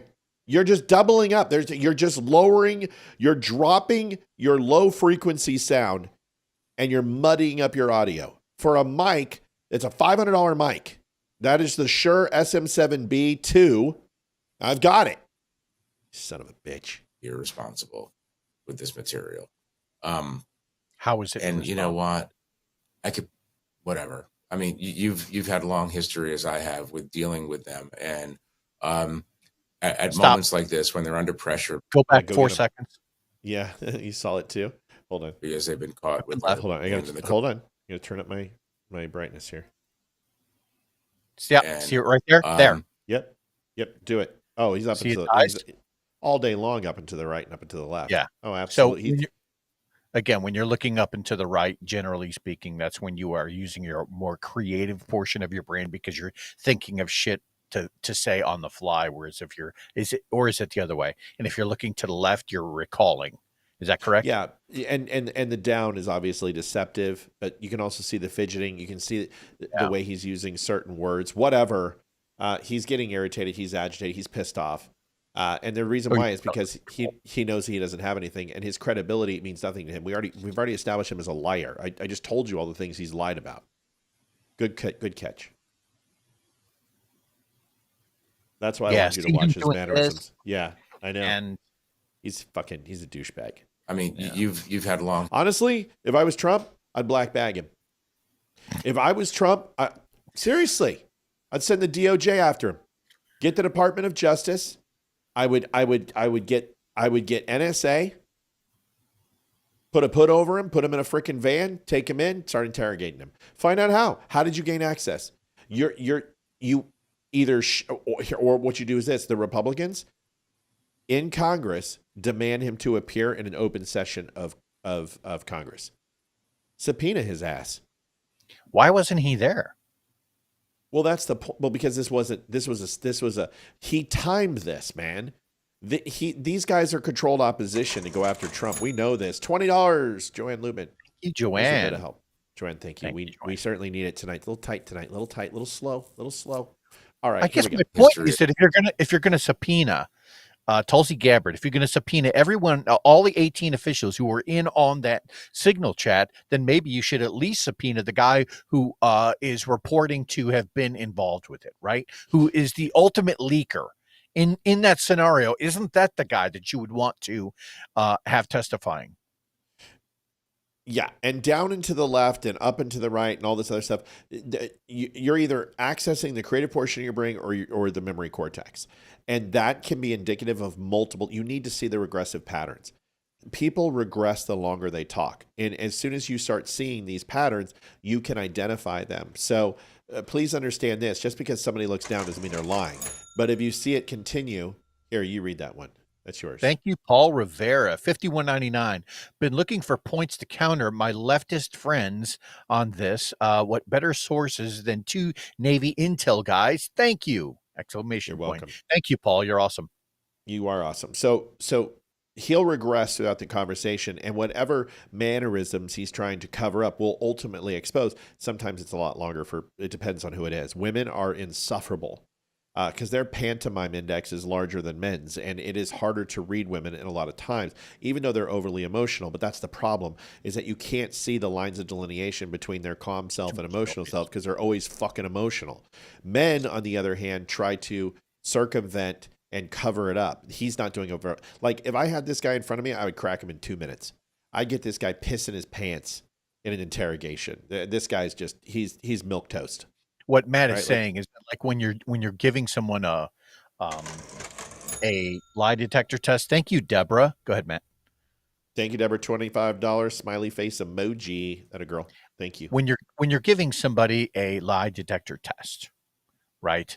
That's the equivalent to somebody who puts a tack in their shoe to try and cover up some of the data. That's what Matt is saying for women, is that they're generally so emotional that it's hard to bring down the baseline because there's so much noise embedded in the data. That's right. And your human lie detector is just as much as, checking somebody's pulse ox or whatever else it is. He's absolutely right. And people who step on a thumbtack, that's a bullshit technique. That's why they went ahead and have blood pressure monitors now, and they go ahead and check that type of thing. And beating a lie detector test isn't that hard if you don't have the ability to establish a baseline. So what you do is you just make it inconclusive because you don't allow them to establish a baseline. I am renowned for, Leroy and I were sitting in my office, we were talking about this, is I had to get a poly in early in my career in Intel, and they couldn't read my poly. My baseline was just horrible. Probably because I was so freaking nervous. But anyway, all right, let's listen to the rest of this douche plow. As I have with dealing with them, and at moments like this when they're under pressure because they've been caught with their hand in the cookie jar or whatever, they will just literally say anything to get out of the moment, to get out of the jam, and that's okay. I get it. I get the defensive reaction, and but here's the thing: my obligation, I feel, is to the idea that we take national security information seriously. And maybe maybe in the coming days, I'll be able to let you know that, okay, I have a plan to have this material vetted publicly. But I'm not going to say that now because there's a lot of conversations that have to happen. Wait. With that. Makes sense. And all of my inclinations, as you could tell, including withholding the name of the CIA undercover officer, all of my. Go ahead, and then I'm going to make a comment about the CIA What undercover is officer. vetted publicly? Like you're going to put this information out to the public to Right. determine whether or not it is accurate? Confidential secret. Yeah. Right. Like that makes no sense whatsoever. That's not up to the public. That's not their data. Right. One thing that they make very clear when you acquire a security clearance is that the information that you read is not yours to keep. That's what Matt was talking about with the NDA. So just because you're privy to something, thank you, a G. Spot on, Matt. Put Goldberg in a giant crapper. Yeah, that's true. Yep. Seriously, wrap him up. Thank you for the 40. And here's the other thing: the CIA undercover. He's not undercover. He's an open source. He's not knock. I mean, this isn't Ethan Hunt from fucking Mission Impossible, folks. Okay, this guy is an open, well-known CIA field agent and case officer. He's not undercover. So there is no guys. You've watched too many movies. Okay, you've watched too many movies. Now, here's something. Osama bin Laden. There was one news station that knew Osama bin OBL was killed. And Obama's administration leaked it to them about 30 minutes before they leaked to anyone else in Washington, D.C. That information was compartmentalized, TSSCI. The OBL raid was TSSCI. In fact, if you mentioned it or talked about it, even posthumously, like Matt Bissonette did and a few others, they got in a world of shit within the community, okay? So let me ask you a question. If that wasn't classified, an OBL was killed and some staffer leaked it, even though it should have been classified, if there was no designation on the classification and they leaked it and wrote a story on it 30 minutes before everyone went live with it, could you hold those reporters accountable, Leroy? Yeah. No, it's not it's not designated. What I was saying was it wasn't designated. It wasn't. Oh, it was just, I thought you said yeah. it was. Sorry. No, it was. But what if it wasn't designated? So what I'm saying is you can't retroactively classify something if it's not already classified. That's not the way it works.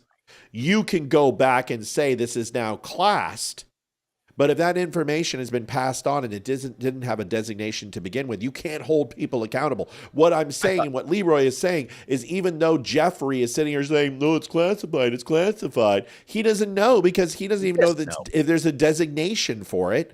So how does he know? He doesn't even have a clearance. So he's guessing, he's speculating, and he won't. Not only does he not know, but I thought what you were saying was if something was classified and some reporters released said classified information even an hour early, that is still in the wrong. You have already done the damage at that point. Right. Now, right. But I thought that's what you were asking. No, what I'm saying is if you become privy to information that should be classed, that's not. Okay, let's just say that Vladimir Zelensky fucks a prostitute tonight and takes it in the ass. Okay? Sure. She tries to put a strap on. Okay. And that information, it would be sensitive to the fundraising efforts of Vladimir Zelensky.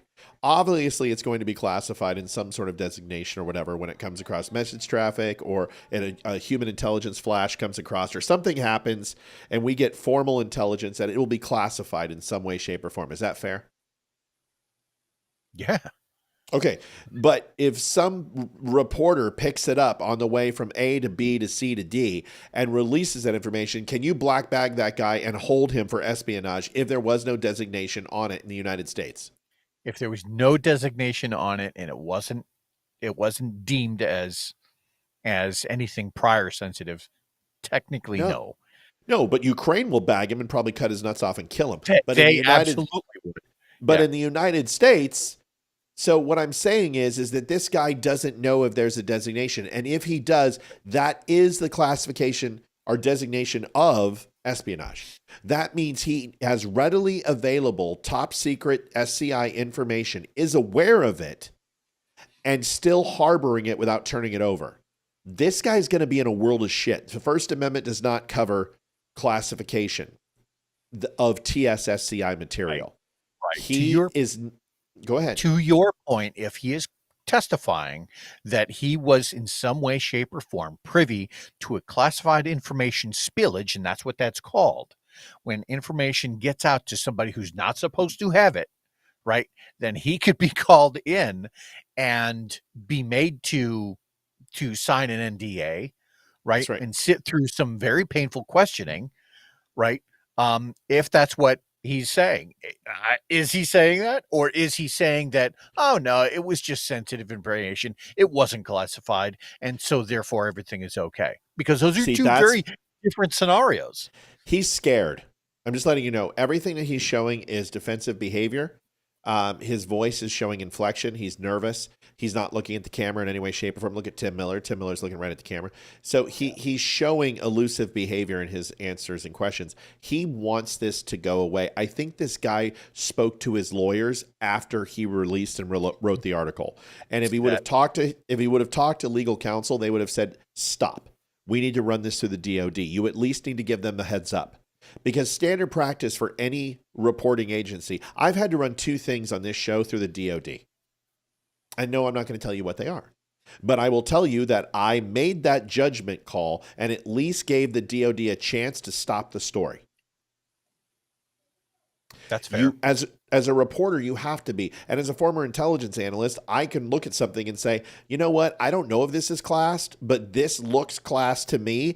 I'm going to go ahead and get the green light and give the DOD a chance to cease and desist my ass, or make me sign an NDA on this thing and get a lawyer or a judge to stop me from broadcasting this information. And both of them wound up being nothing burgers. But I still did the due diligence. And if he would have talked to a lawyer, they would have said, hold this story. But what he did is he held it for political means. He thought that this administration was going to be feckless and not do anything, that they were going to have their butts in a sling. And honestly, I think after all the smoke clears, they're going to be salivating and they're going to come after his simp ass. Go ahead. They absolutely should. They absolutely should, because, I mean, it's exactly what we were saying. If this guy is saying that there was no class, or that there was classified information in there, even though we've already heard testimony that there wasn't, right, that somehow he was the subject of a spillage, then he's going to be the one in trouble for being in a room that he did not belong in. Send him to Venezuela. Shave his freaking head. Send him. Get some John Rambo #2 treatment, where making rocks into little rocks, you know. Get some TDA tattoos on this son of a bitch and send him to Venezuela re-education camp. Here's the rest. Explanations are, I have a pretty clear standards in my own behavior of what I consider information that I consider to be in the public interest, even if it's technically classified or not. Information that's in the public interest and information that's not in the public interest. And I'm just going to I'm sticking to my principles here. Classification authority, homie. Yeah. Yeah, your expertise in your gut feeling is immaterial. I mean, this guy lied about Saddam Hussein. This guy is a douche plow. Here is just one quick clip. Actually, you know what? Screw it. I think we've done it. We've done it enough justice. Here's my final thing on this, and then Leroy gets final thoughts. Is he could have been added posthumous from them taking and being sworn in. My opinion, it was a low-level IT, set up the phones, put the apps in place. One of them had knowledge from previous experience. Walls would be one. Radcliffe most assuredly would have experience with signals, and used it as their preferred. Most people, when you get used to a tool, you go back to it in a new role. I'm a Slack user. I use Slack everywhere. And I started that 15 years ago. 11 years ago. So it's very possible that Signals was set up on all these phones, and they very well could have made a mistake. Someone else could have had this Jeffrey Goldstein, whatever, on a chat group, and had him as a source to leak to from previous administrations. I don't know. I don't know the answer to the question. What I do know is this, is that when you're in Signals and someone's added to the group, every single person sees that that person's added. And when they leave, every single person sees that they leave.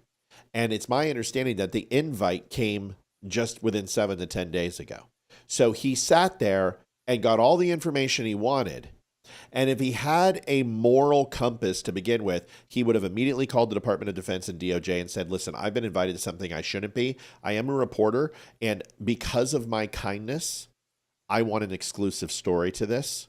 And I want to be able to release before anyone else when you guys hit Houthi and Yemen's when it's safe. Go ahead and say that to me and I'll go ahead and give up access and I won't write my story. That's what you do. And that's how the gentleman's game's played. Not like this.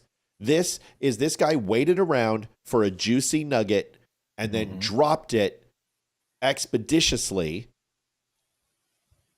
calculated way to harm the Trump administration as much as he could. This guy is a fucking shill and he needs to be held accountable for it. That's my last word. Get him, Leroy. Well, 2 words.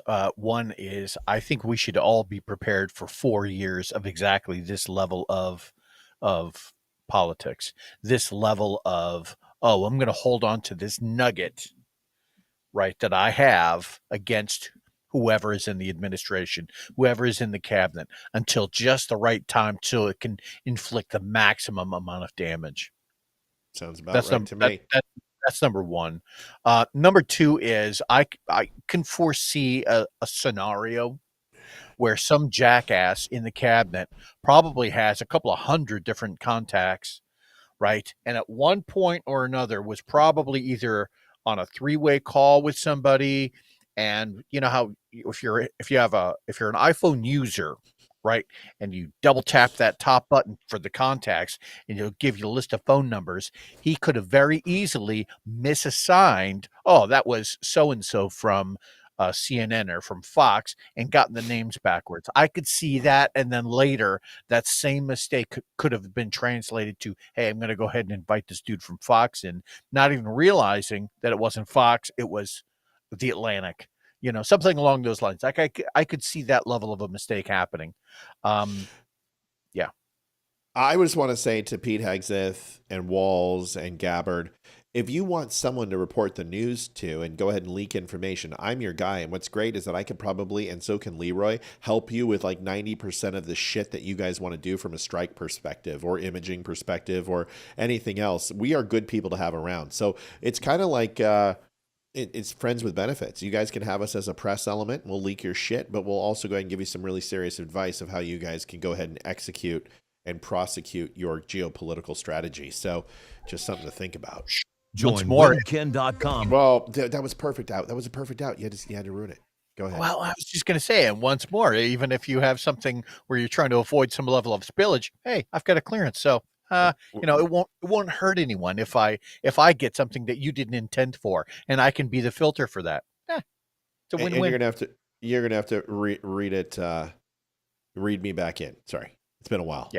Yeah. Join wimkin.com, the social media platform built for free speech and true connection.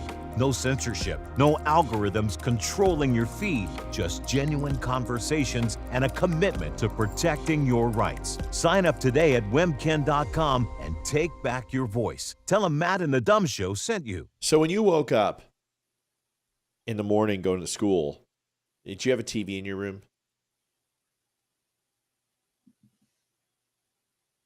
I don't think I did. I got one. I know why. Because I had a common area for a short period of time. I was in Nimitzi, and I had like one of those. No, not Nimitzi. Like when you were a kid. Oh yes. Okay. Yeah, I had. What did you watch before school? Do you remember? Watching before school, I was a late riser. Well, as I was, shit, shower, and shave, or just shit and shower and get dressed, I would turn on whatever channels I had. And I had an RCA 13-inch rabbit ears, black and white. Nice. Yeah, that was from my dad's camper when he was building pools in Lancaster. And I turned it on to whatever was available. And it was always channel, I think, 7. And what was on at 6:30 in the morning when I woke up was the 700 Club. And I would watch Pat Robertson and the 700 Club just talk about God and everything else. And my mom and dad would walk by and be like, What is this kid doing? We have a weird kid. He can watch 60 Minutes. He watches the news. He's watching the 700 Club on his own. Most kids are watching cartoons. Well, that's the only thing we had. We didn't have cable back then. And I will tell you, I remember Tammy Faye and Jim Baker. I remember Robertson. I remember Swalwell. I remember Jerry Falwell. Falwell. Yes. Yeah, and I remember all these people, and I remember all the scandals and everything else. This is Paula White, and she is the White House faith advisor. And I'm not going to lie. I'm sick to my stomach. Just watch this, and you tell me. Sounds like an oxymoron, doesn't it? 18th and concluding White on House Easter faith Sunday. I don't Somebody, know, but just somebody you shouldn't have any faith in is the government, but here's your faith advisor. we have a shit ton to get through, so let's power through this. But this is why I can't stand organized religion, and I'm sorry, this pisses me off. Watch this. And I believe that when you honor God on Passover, starting on April 12th at sundown through Good Friday on the 18th and concluding on Easter Sunday, you can receive these 7 supernatural blessings for you and your house. According to Exodus 23, God will assign an angel to you. He'll be an enemy to your enemies. He'll give you prosperity. He'll take sickness away from you. He will give you long life. He'll bring increase in inheritance, and he'll give a special year of blessing. You're not doing this to get something, but you're doing it in honor to God, realizing what you can receive.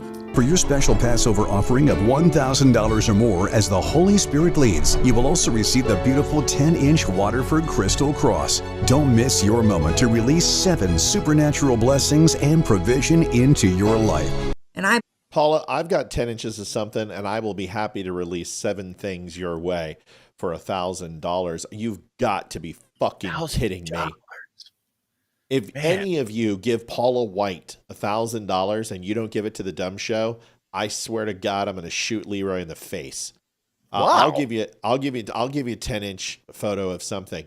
Leroy, why is it that you have to send money in order for God to bless you? Why do you have to send $1,000? I mean, listen, Sally Struthers wants $1.33 a month. Thank you, Bobby Richardson, $51.99. Folks, we're still shy. We need some help. We're not there at 300, and we're not going to give you any blessings during Passover if you don't help us out. Come on, man. Tell me what? I don't believe in any of that horse shit to begin with, honestly. Like, you have to somehow buy your way in. I do believe that, the Bible says to contribute some level of your income. I think it's like 5% or 10% to the church for charitable donation. But to say, oh, give us $1,000, and no, that's so slimy. I don't. That is quid pro quo, right? I mean, not just give us $1,000. If you want to just go on there and say, listen, give our church $1,000, fine. But you're saying in order for God to give you the 7 blessings, you need to give us $1,000. That is such bullshit. Gross. It's disgusting. Honestly, it's just as bad as Tammy and Jim Baker. I can't stand people like this. So you know what? That's not Christianity. That's not faith. That's not God. That's desperation. And if you just want to waste $1,000, give it to me. All right, I'll give you 1,000,000 blessings. Okay, I'll just bless you till the cows come home. Bless you, bless you, bless you, bless you, bless you. Okay. In fact, tonight we're short on goal. So help us out. See what we can do. Okay. Bobby says, if we weren't being taxed to death in Oregon, Matt, I would give it to you. Bobby, knock it off. You do plenty for us. I just thought you guys would want to see that because I know we have a lot of religious people here, and that just chafes my chaff. I honestly, I'm one of them. I had gone to Rome. I was part of, back in 1995. Part of my mobilization was we took a port in Trieste, and I got to go to Rome and had an audience with the Pope and got blessed. I was amongst, a couple thousand people that were there who got blessed. I've been blessed by the Pope technically. And so, I am a pretty religious kind of guy. And when I see something like that, an ad like that, I immediately get grossed out. Yeah. It makes me sick. I mean, people are in desperate time, and you know what? I'll pray with you for free. You can call me. Yeah. Well, and I'm not very good at it, but we'll figure it out. We do a lot of it on the show, and we don't ask for money because we're going to give you something other than the show itself. We do this so we can stay on air. And Facebook are a bunch of dicks. That's why we do it. And you know what? Listen. You look at Joe Rogan, you look at Ben Shapiro, you look at Megyn Kelly. These guys are getting tens of thousands of dollars. Some of them are getting $50,000 an episode. Joe Rogan's getting a lot more than that. Joe Rogan's pushing $500,000 an episode. We earn our money. And we do it for a fairly reasonable expectation. Leroy does it for free on the hope that one day I'll make an honest man out of him. That's right. Okay, next video. Let's rock and roll. This is UFC fighter Cain Velásquez, sentenced to 5 years because the place at daycare molested his child. Shit. And he decides to go. First of all, okay, pedophile should be killed. But dude, do you maybe want to go ahead and do just a little bit of pre-work on who you're going to rape? Right. Why would you pick a UFC champion? I mean, it's like, I'm just going to pick leader of SEAL Team 6. Why? Fucking pedos. Listen, it reminds you of that Dolph Lundgren story where the two guys broke into Dolph Lundgren's house expecting that they were going to like kidnap somebody or rob him, and they found out that it was his house. And they you know which story I'm talking about? It's like an urban legend. No, I haven't. It doesn't matter. It's good. It's a good conversation. True. Yeah. So this is an interesting one, man. I got mixed feelings on this. Last night we got into it with people because this basketball coach pulled the back of a girl's hair and they said violently in the newspaper. I said that was not violent. It was definitely inappropriate. He should be fired, but there's a difference between violent and completely stupid. This is one of those situations that there's some interesting things in here. Here it is. Watch this. MMA legend Cain Velásquez chasing after the man he allegedly shot. You can see the black. Crossfire Hurricane Janet is all about the dirty dossier, hiring Jason Steele to get a bunch of trash on Trump, P-tapes, Russian collusion, everything else. Crossfire Hurricane did the illegal wiretaps. We can go into this in detail if you want on Crossfire Hurricane, but that gives you a high level. There's a whole bunch more to it. SUV chasing that truck. Inside the truck was a man accused of molesting a family member of Velásquez. This is exclusive video captured on a cell phone camera showing what appears to be Velásquez chasing after the vehicle, which seems to show bullet holes and dents on it. According to court documents, Velásquez rammed the vehicle with his own truck, then while driving, fired a gun aiming at this man, Harry Goulart, who was out on bail after being charged with molesting a young child at a San Martin daycare center. The documents confirm the child is a, quote, close relative of Velásquez. MMA legend Cain. All right. My first reaction was good. I hope he killed him, right? Yeah. It's awesome. I'm like, totally get it. And then I started researching this. I'm like, okay, so why did he get 5 years? So the reason he got 5 years is because Velásquez went on a complete rampage. And of what they're classifying as a vigilante shooting spree. He took responsibility for his actions, said he was sorry, all that other stuff. Was a 4-year-old. He was released without bail.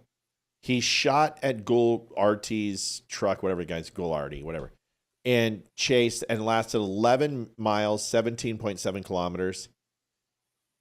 Goulart was uninjured, but his stepfather, who was driving, was hit twice. The sexual assault incident involved child and is suing Goulart for his family's daycare for negligence and sexual battery. How the fuck this guy got a job at a daycare? I would sue the living shit out of the daycare center. The problem is that when this guy went on this rampage, he hit several different cars, injured several different people, shot the stepfather who was innocent in this, who didn't do anything, and was trying to get away from a guy who was trying to kill his son, and obviously didn't stop to ask questions. Right. Now, the dad in me is like, fuck yes. And not only would I torture the stepfather too, in front of his son, because I'm going to go fucking medieval on his ass. You rape my kid, I'm going to jail for the rest of my life. But I'm also not going to endanger every single person who was not involved innocently. And I'm going to bide my time, and I'm going to find a way to pull Dexter on you. I'm talking lemon juice, paper cuts, bags of rats. We're going 1300s. Yeah. Yeah. Am I wrong? No. I think your argument is one of it was the improper tactics, not necessarily whether or not the act itself was right or wrong. And I think that most parents out there feel similarly that if that had been their kid, yeah, they would want revenge on the son of a bitch too, and they would probably want to bury him under the prison. But to go and endanger other people, shooting wildly, injuring potentially innocent people, that part of it is wrong, right? But if you're going to go full, law-abiding citizen on the guy, it's got to be a little more well planned out. It's going to be a little more, Matt and I are going to get together. We're going to figure this out, and then somebody's just going to disappear in the middle of the night. We're going to switch. Oh, and trust me, I'm going to be calling some people that have alphanumeric classifications for sure. And I will tell you this. It was later found out that it was only a week prior that Giuliardi was arrested for sexually assaulting a 4-year-old and then was released on bail. So not only do you listen, if you're going to say anyone who had anything to do with this needs to die, well, then you're going to need to kill the sheriff's department. You're going to have to kill everyone in daycare. You're going to have to get the goldfish, the cat, Geppetto. Let me explain something. The stepfather, is my understanding, is he had no idea what was happening. Does it make him guilty by association? I don't know. But you also hit civilians, shot at you did some damage, dude. I understand. If I saw someone doing that, first of all, I'm not going to miss. That guy's not going to be able to get in the car, right? Because there's no doubt in my mind. It would absolutely be a heat of the moment. It would be broken down to manslaughter. I would get time already served. I'd probably, wait 6 months for my trial. I'd get out on bail, and that would be it. And there's no jury in Virginia that's going to convict me of that. But there's a way to do it. There's a way to do it. I understand it though. And honestly, if I walked in on it, that person is dead. They're dead. They're dead. That's an easily defensible in the court of law, right? Plea of insanity. I didn't know what I was doing. I don't remember anything until I woke up and he was already gone. Sorry, I just snapped. I mean, that kind of thing happens. Go figure, Mike Johnson. Yes, I agree with what Leroy said. Leroy said the exact same thing I did. But you disagree with what I said, but agree with what Leroy said, and we said the exact same thing. So, what? Don't be salty. I'm salty because this is Mike Johnson. Mike Johnson does this all the time. If Matt said anything, fucking Matt's wrong. If Matt said it, it's bullshit. If Leroy said it, it's okay. Oh, okay. That's the way it is. Well, it's supposed to be. We have a what history. I said is right. We have a history. Of course it's right. Listen, there's a time and a place. Revenge is the dish best served cold, my friends. Best served cold. And you got to get blood. You did say no, you didn't, Mike. I said that the father was shot. You said the father was there. The father was driving. The father was guilty. And I'm like, that's disagreeing. Stepfather didn't deserve to die unless he diddled the kid, which he didn't. Okay, whatever. I'm not mad at you, Mike. This is what we do in this show. We're breaking balls, bro. Like, I'm not taking this personal.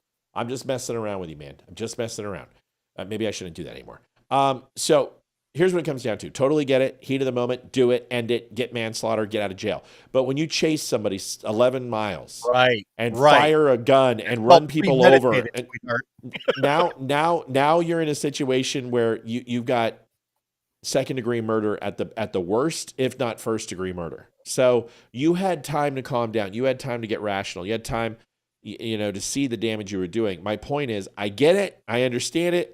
Look, I'm not going to fuck with the UFC guy. If it's my kid, I'm doing the same thing. I'm going to hunt that guy down until he's gone. That's just the way it works. Jesus Christ, Johnson, calm the fuck down. Dude, this show is so not fucking for you. We just healed all this shit, dude, and now you're like fucking freaking out again. You are such a wimp. Fuck you, dude. Show up and say it to my face and I'll fucking punch your teeth down your throat. Fuck you, you cunt. Jesus. Every fucking time with you, man. Take a joke, you fucking hormonal woman. Fucking, are you in sync with your wife yet? Just saying, dude, the stepfather didn't deserve to die. The people he ran over they didn't deserve to die.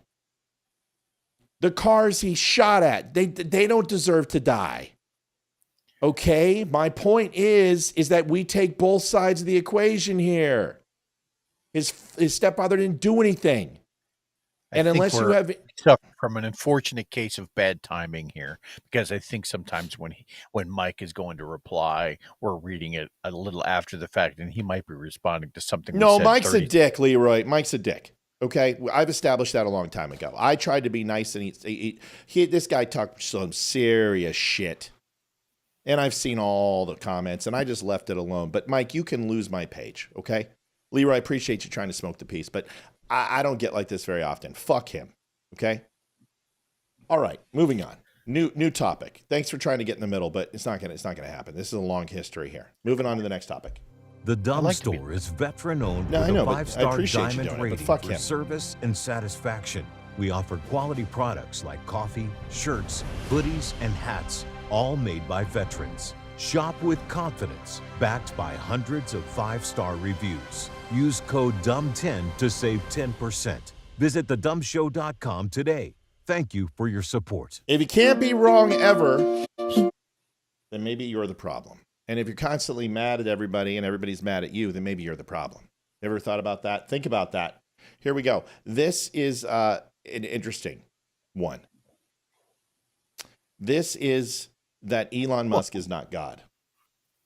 Are you okay? Do you need a little heart palpitation there and some arsenic?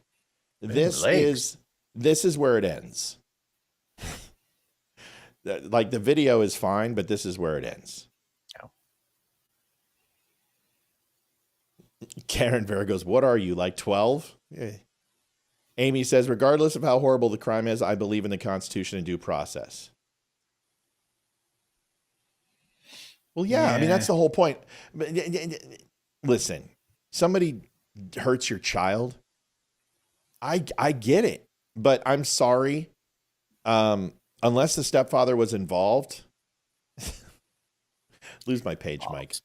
I'll Mr. Speaker of the House. I'm a Punisher fan, and there are certain cases where the law doesn't cover it, Yeah, and listen, if the father-in-law did something, that's a completely different conversation, but I'm still not going to go and shoot up freeways and run people. There is a way to do it where you can pretty much get off scot-free, and then there's a way we're going to spend some time in jail. 5 years for what he did, I think is excessive. He didn't kill anybody. And if he would have killed somebody, what would the punishment have been? Because the prosecutor was looking for 30 years. It doesn't matter. We're on to a new subject. This is a lady who really, really likes Elon Musk. Here it is.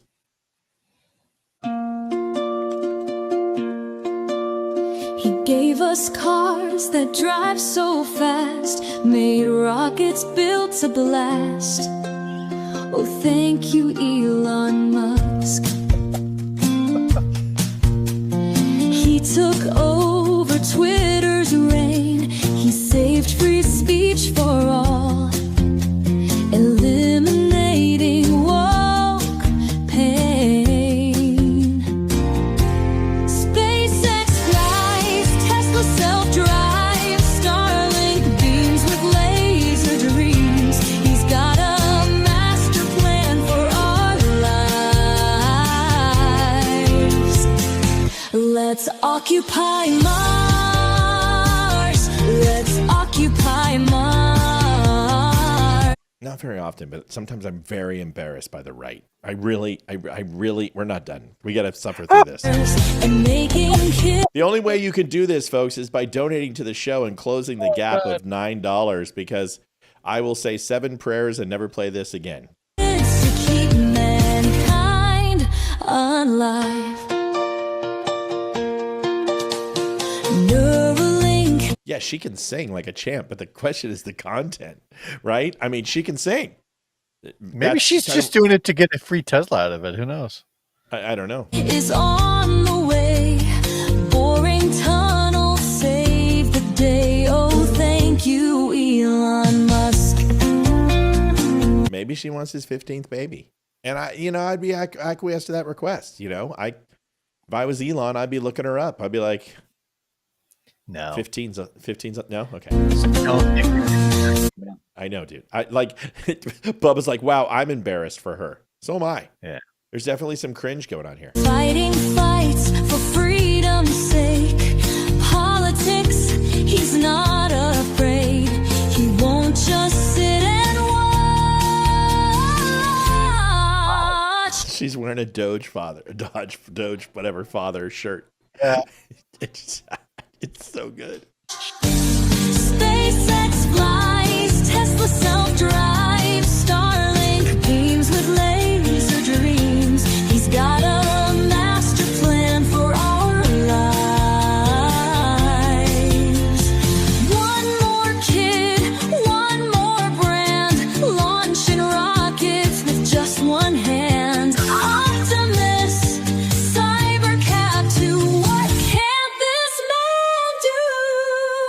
It's taxes, fraud, some solid memes. Corruption won't stay. And Doge saving USA.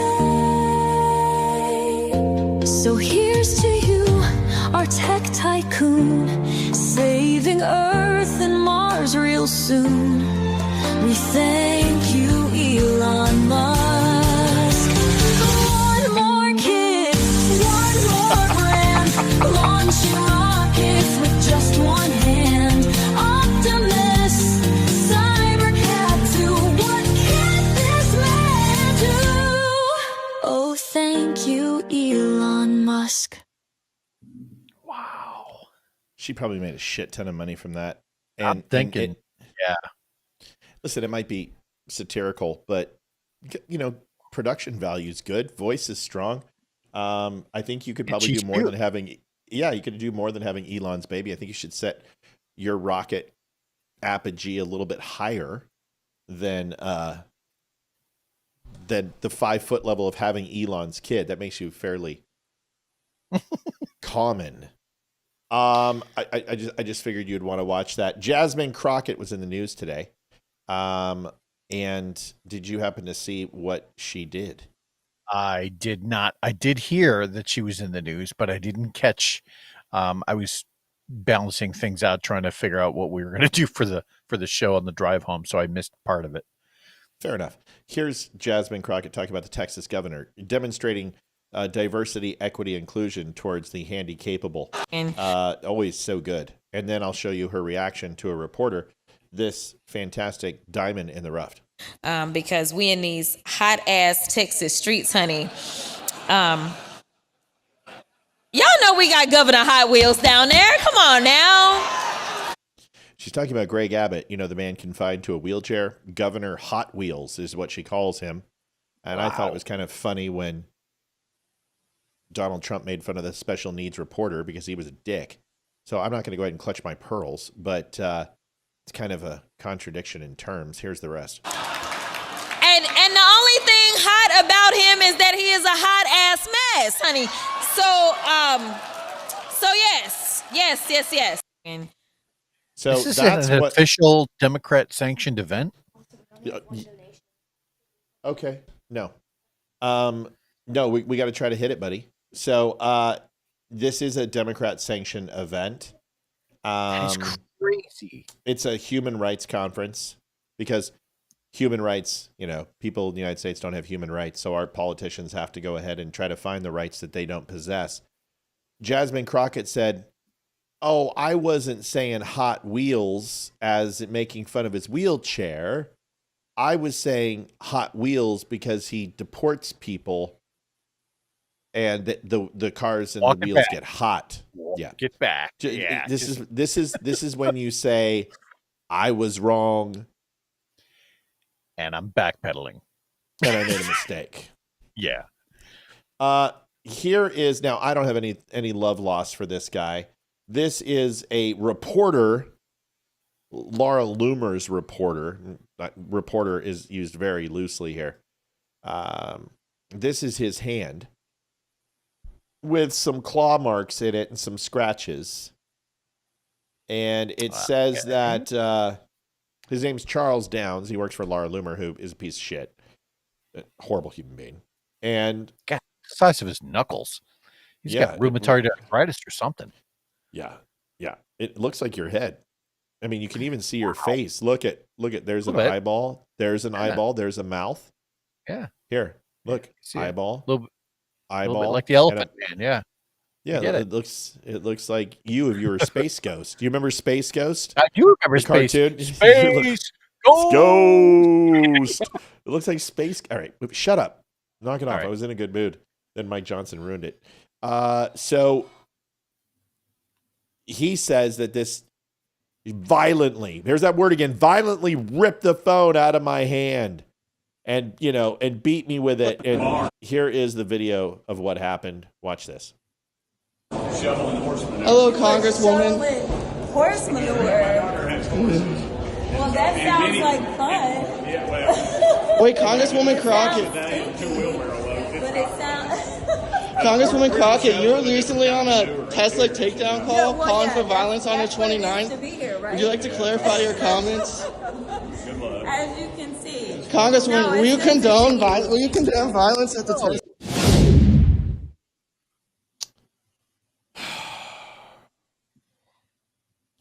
I didn't see any nails. I didn't see her ripping it. I see her gave him the Heisman. It's still assault. You can't do that. This is like the last night with the ponytail thing. This isn't right. But sometimes I really hate being fairly balanced. Leroy, you call it. What do you think? Should she go to jail? Well, she should. I don't know if she should go to jail. I'm thinking, but a stern talking to maybe. But, I'm old school, so I don't believe in, just arbitrarily,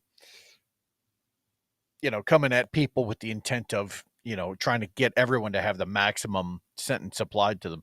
But at the same time, that guy was, dude, you can't go posting literally that. This is what it looked like. Like that right there is about as far as she oh my God, dude, is your hand going to be okay? I just saw the damage. Are you all right? Like, come on. Like everyone needs to grow a little bit thicker skin, literally. And, maybe a nice pair of balls would be nice too. Why are you cutting yourself, man? Stop the hate.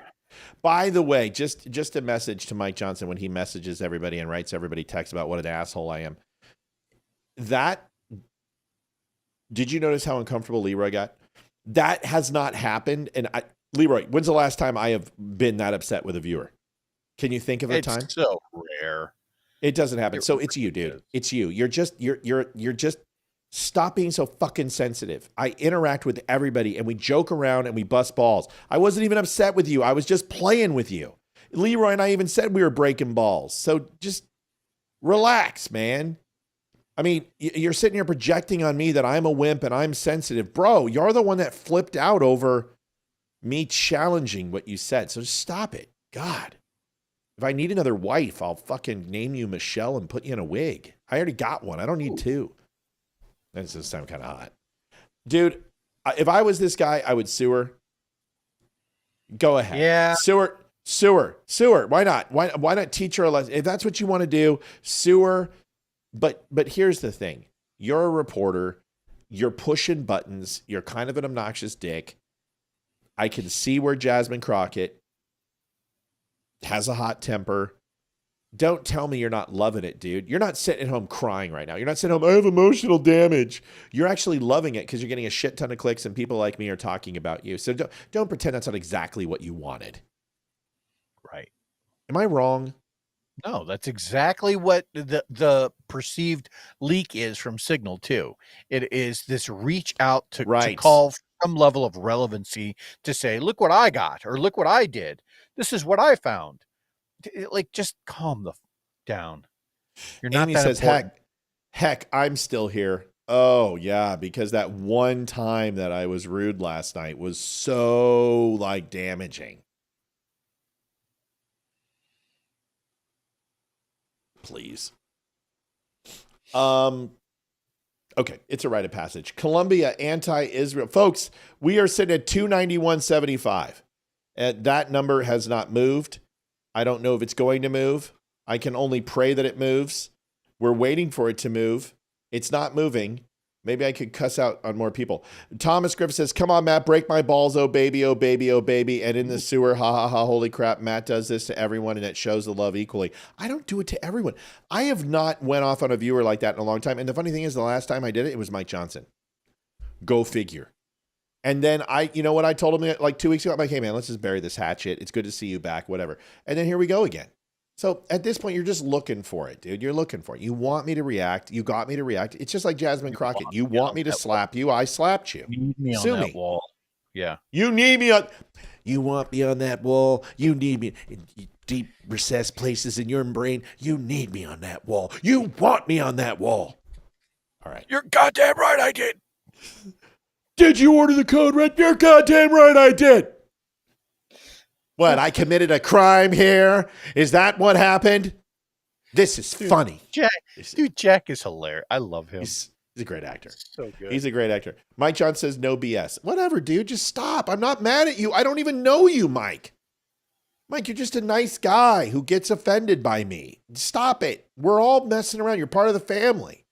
We joke around. We make stupid comments. I wasn't upset at you. And you're not a see you next Tuesday, but don't call me a wimp. Because you don't know. I disagree with you. That was it. So what? Just say, hey, Matt, I want to say this. Don't disagree with me. And then it won't happen. I like you, Mike. You're a nice guy. I love it when you come in and go, hey, I'm a Speaker of the House. And I'm like, hey, his name's Mike Johnson. That's really cool. You know? And in fact, when Mike Johnson, they were talking about voting him out, I'm like, this is going to suck for Mike Johnson. What's he going to say? What's his new tagline going to be? So just relax, bro. But don't expect, listen, I'm a man. Don't expect me not to rise to the occasion when you throw out a juicy, lumpy mealworm for me to go ahead and strike. I'm going to hit it. All right? Okay. Colombia anti-Israel group reactivated Instagram account just before October 7th attack lawsuit says. Now, this is really interesting, Leroy. This got my knickers in a twist and my panties in a bunch. Okay? Listen to this. It's going to shock the shit out of you. Listen to this. Shut up. Huh. Okay, here we go. Columbia Students for Justice in Palestine. Oh my God, there is no Palestine. Anyway, whatever. Reactivated its Instagram account just minutes before the terrorist group Hamas began slaughtering innocent Israelis on October 7th, 2023, a new lawsuit alleges. The Kevster making us hit the number. Kevster, $10. Thanks, buddy. Kev. Appreciate you, buddy. Are suing numerous anti-Israel groups for individual members accusing them of aiding and abetting the terrorist group Hamas. The lawsuit filed Monday in federal court named Mahmoud Khalil and others seeking to hold them accountable. Defendants in this case are Hamas propaganda arm in New York City. The lawsuit states, we know this because they advertise themselves as such. Their self-described acts in furtherance of their goals to assist Hamas. Now, a person who I get frustrated with because he's as flip-floppy as the International House of Pancakes is Eric Erickson. And I like Eric. He's very, very smart, but dude, you need to get over your Trump derangement syndrome, seriously. But I want to show you his video, and he explains it, and it's actually intriguing.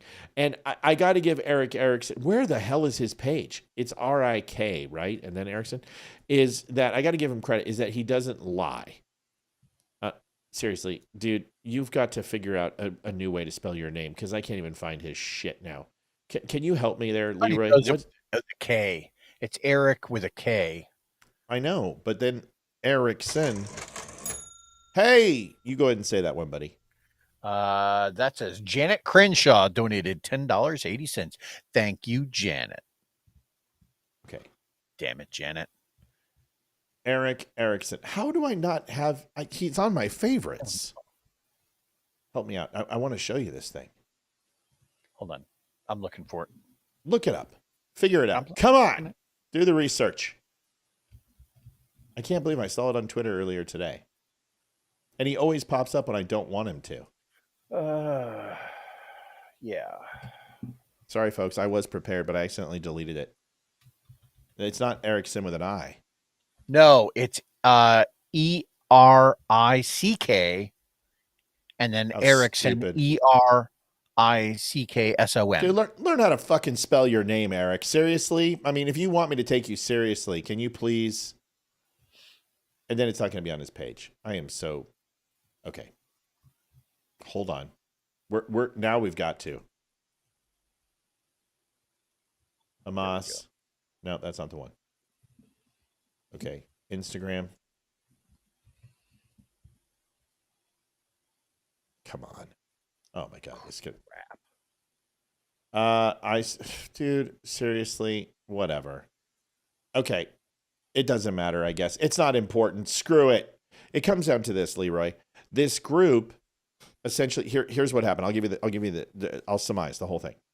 The group had no organization.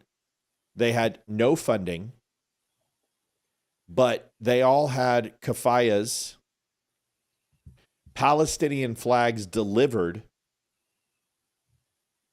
and signs made up that were pre-made, all within an hour or two. Bobby Richardson donated smiling. Thank you, Bobby. Thank you, Bob. And came up with this stuff in a very short period of time.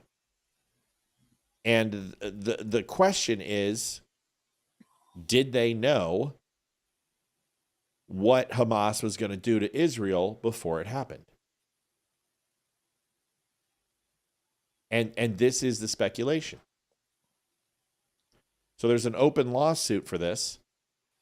And it's quite credible, according to the people involved, and are saying that they want to know who funded this group, who's funding this group, and if they did, then they must have, obviously it concludes that they would have had ties to Hamas in the United States. Does that make sense? There's a lot of parts here. Time out. Eric Erickson did not take over Dan Bongino's show. It's not true. Vince Colonnese did. Go ahead, buddy. I'm listening to you. Give me your thoughts. Well, first of all, I'm always dubious about anybody who has some level of pro-Hamas propaganda baked into their statements to begin with. Hamas, quite literally, on the NCTC, the National Counterterrorism, whatever the hell, they're already officially recognized as a terrorist group in the United States. So, I mean, why don't you just go and say you're forming a pro Al Qaeda network? Why don't you do that? I mean, because you're talking about the same level of scum to begin with. So, again, I'm already dubious of that kind of thing. So, when anybody says that they're pro-Hamas or pro-Palestine, which is another way of saying they're pro-Hamas, then they're okay with basically innocent people, children and women, getting killed, kidnapped, disemboweled, and then sent back to their homeland in pieces, which is frankly disgusting. But not attacking the stepfather. Here's Eric Erickson's show. Yeah. Real quick, 2 minutes so we can get a better picture, and then we're going to say final thoughts. Here it is. I believe that it is a coincidence. I have a hard time believing that it is a coincidence that 3 minutes before Hamas began its attack on October 7th, that Columbia's Students for Justice in Palestine account just so happened to come back to life. And the very next day, there were demonstrators on that campus wearing their scarves with fresh, brand new Palestinian flags, still with creases and professionally painted signs. I want to know who bought them. Where in New York City did they go to stockpile brand new Palestinian flags within 24 hours of the terror attack? Where did they go? I'm sorry, but as much as I'm willing to believe coincidences, I have a real hard time believing a student account just coincidentally came online minutes before the Hamas attack. Not only that, Hamas had never used paragliders to attack Israel. And the media toolkit that came out within hours, it was pre-printed and ready to go. And it used terrorists and paragliders. A healthy mind can accept coincidences happen without having to tie things together. I think a curious mind would have to wonder why a dormant Instagram account sprang back to life 3 minutes before Hamas attacks Israel to then become one of the chief defenders of Hamas, that account, within hours of the attack. A healthy mind can keep incidents separate and not have to tie them together, can accept coincidences. But a curious mind has to wonder how so many protesters got brand new Palestinian flags flying in less than 24 hours from when Hamas attacked Israel. So those flags so new they still had folded crease. All right. First of all, your RE20 is underpowered, Eric, and your set is pretty fucking amazing. And your cloud filter is dead. So you need an extra 20 dBs of pure power to that, clean power. So you either need to find a new board, but your audio guy needs to be fired. I'll do it for free. And then you can say something nice about me on your show. But you can't run the RE20 without additional dBs of power because you sound like absolute shit. Leroy, go ahead. I think what he's saying is that there is some level of coordination here within the States that somehow the timing of this reactivation of this particular Twitter account in some way coincides with the attack. Fair enough. Maybe it's coincidental. Maybe it's not. I would lean towards not. And he's further implicating the fact that, when this riot occurred, thank you, Lois Bentley. She donated $21.10. Thank you so much, Lois. What he's also saying is that there's some further implication that, and so Dan, this is what that the protest, because everyone had pro-Hamas garb, was wearing keffiyehs, had flags and so forth, that it was in some way at least financed or prior planned, also just mere hours before the actual attack. So it's gross. But it also wouldn't shock me. Like, I could see some level of coordination, even locally among students, to say, hey, look, I got wind that this was going to happen. Let's go party it up. And that might be as far as it goes. I don't know. Yeah, I've got questions. I got questions too. In the size of Gaza, how do you paraglide and test this out? How do you have 300 people paragliding? Do you have a paragliding club in Gaza that I'm unaware of? That Israel isn't going to be able to pick it up with people all of a sudden taking issue with a paragliding sport? I mean, it just sounds a little weird, doesn't it? Yeah. Let me ask you a question. If a bunch of English flew over the channel in hang gliders off the cliffs of Dover and 700 people had Molotov cocktails and depth charges and thumbtacks and jacks and drop them over Ireland, would you ask the question of how did they do that? Right. There's always the logistical question, the actual implication of how did you pull that one off? Is there like Microsoft like paraglider simulator that we're not aware of, kind of like the 9/11 attackers that they just right. Exactly. Do you get my point? So I get it. We're out of here after this, folks. Thank you. And Leroy, thanks for the bonus time, man. We had to hit goal. Jimmy Carville, one of our favorites. Billy Bob Thornton played Jim Carville in Primary Colors. If you haven't seen it, I like Jim Carville. I hate his politics, but I just love this old fart. He's got a hell of a personality about him. And I love his candor. Yeah. Right. He has a way of attacking things directly, which is fantastic. Now, his politics suck ass, and I would destroy him in a debate. But that being said, I do like his personality. Thomas Griffith says, sorry, I cannot give this month, Matt. This build into my house is costing a few like Granny's Suite for my mother-in-law. You take care of the Granny's Suite. You don't ever need to apologize for not donating. Folks, I have to push the number, right? I've got to talk about it. Otherwise, it just doesn't get done. And that is unfortunate. I wish there was a way that I could just put it up there and it would just magically happen, but never have to apologize. You guys are loved. You guys have all helped. I appreciate you. Yes, even Mike Johnson. And I appreciate everybody. And Bobby said it best. Matt will tell you it's okay. Just like and share. That helps. Yes. Or just maybe don't take me too seriously when I'm messing around with you, because that's important. These are the numbers. Donald Trump's approval rating. Beautiful little graphic. The doll Highest where Matt touched you. Yeah. What's that there, Sexy Pants? Show me on the doll where Matt touched you. Yeah. Yeah, and I will for the right amount of money, $1,000, and I'll touch you 7 times and say some prayers like that other lady. Donald Trump approval rating, all-time highest approval rating so far. Democrats face historic discontent, -1 in some cases, negative numbers in polling, -5. Republicans up to over 65% in favorability. Our base loves us. Democrats are hated by their own party.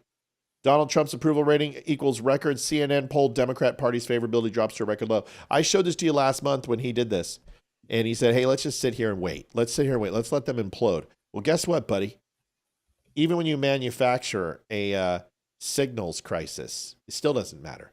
America loves Trump. You may not like that.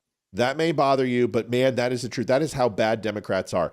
Even Donald Trump, yes, the racist, xenophobic, homophobic, adjudicated rapist, orange man, bad, Nazi, is so, you guys are so bad, he's loved. Go figure. Here's Carville. Enjoy this, Leroy. He reminds me of that guy, Alan Lichtman. He's just a dick. And so, Dan, this is what I believe. I believe that this administration, in less than 30 days, in the midst of a massive collapse, and particularly a collapse in public opinion. Della Volpe at Harvard, who's very good. I used to think, once I saw a Harvard youth poll, I discounted it. I've come to say it's a pretty damn good poll. Pretty good guy. He's gone from 53 approval to under 30 to 39. That's a collapse. Night. And all we need to do, the analogy I use is Pickett is 500 yards from the stone wall. Hold your fire. It's gonna be easy pickings here in 6 weeks. Just lay back. So you literally think 30 days to 6 weeks, the Trump administration is effectively going to collapse in terms of public support? Well, it's collapsing right now. Okay. We're in the midst of a collapse. Let's give him his tapioca pudding, put him in front of Matlock, and let him drool in front of the TV. What the hell is he talking about? He's an idiot. He's like all the liberals.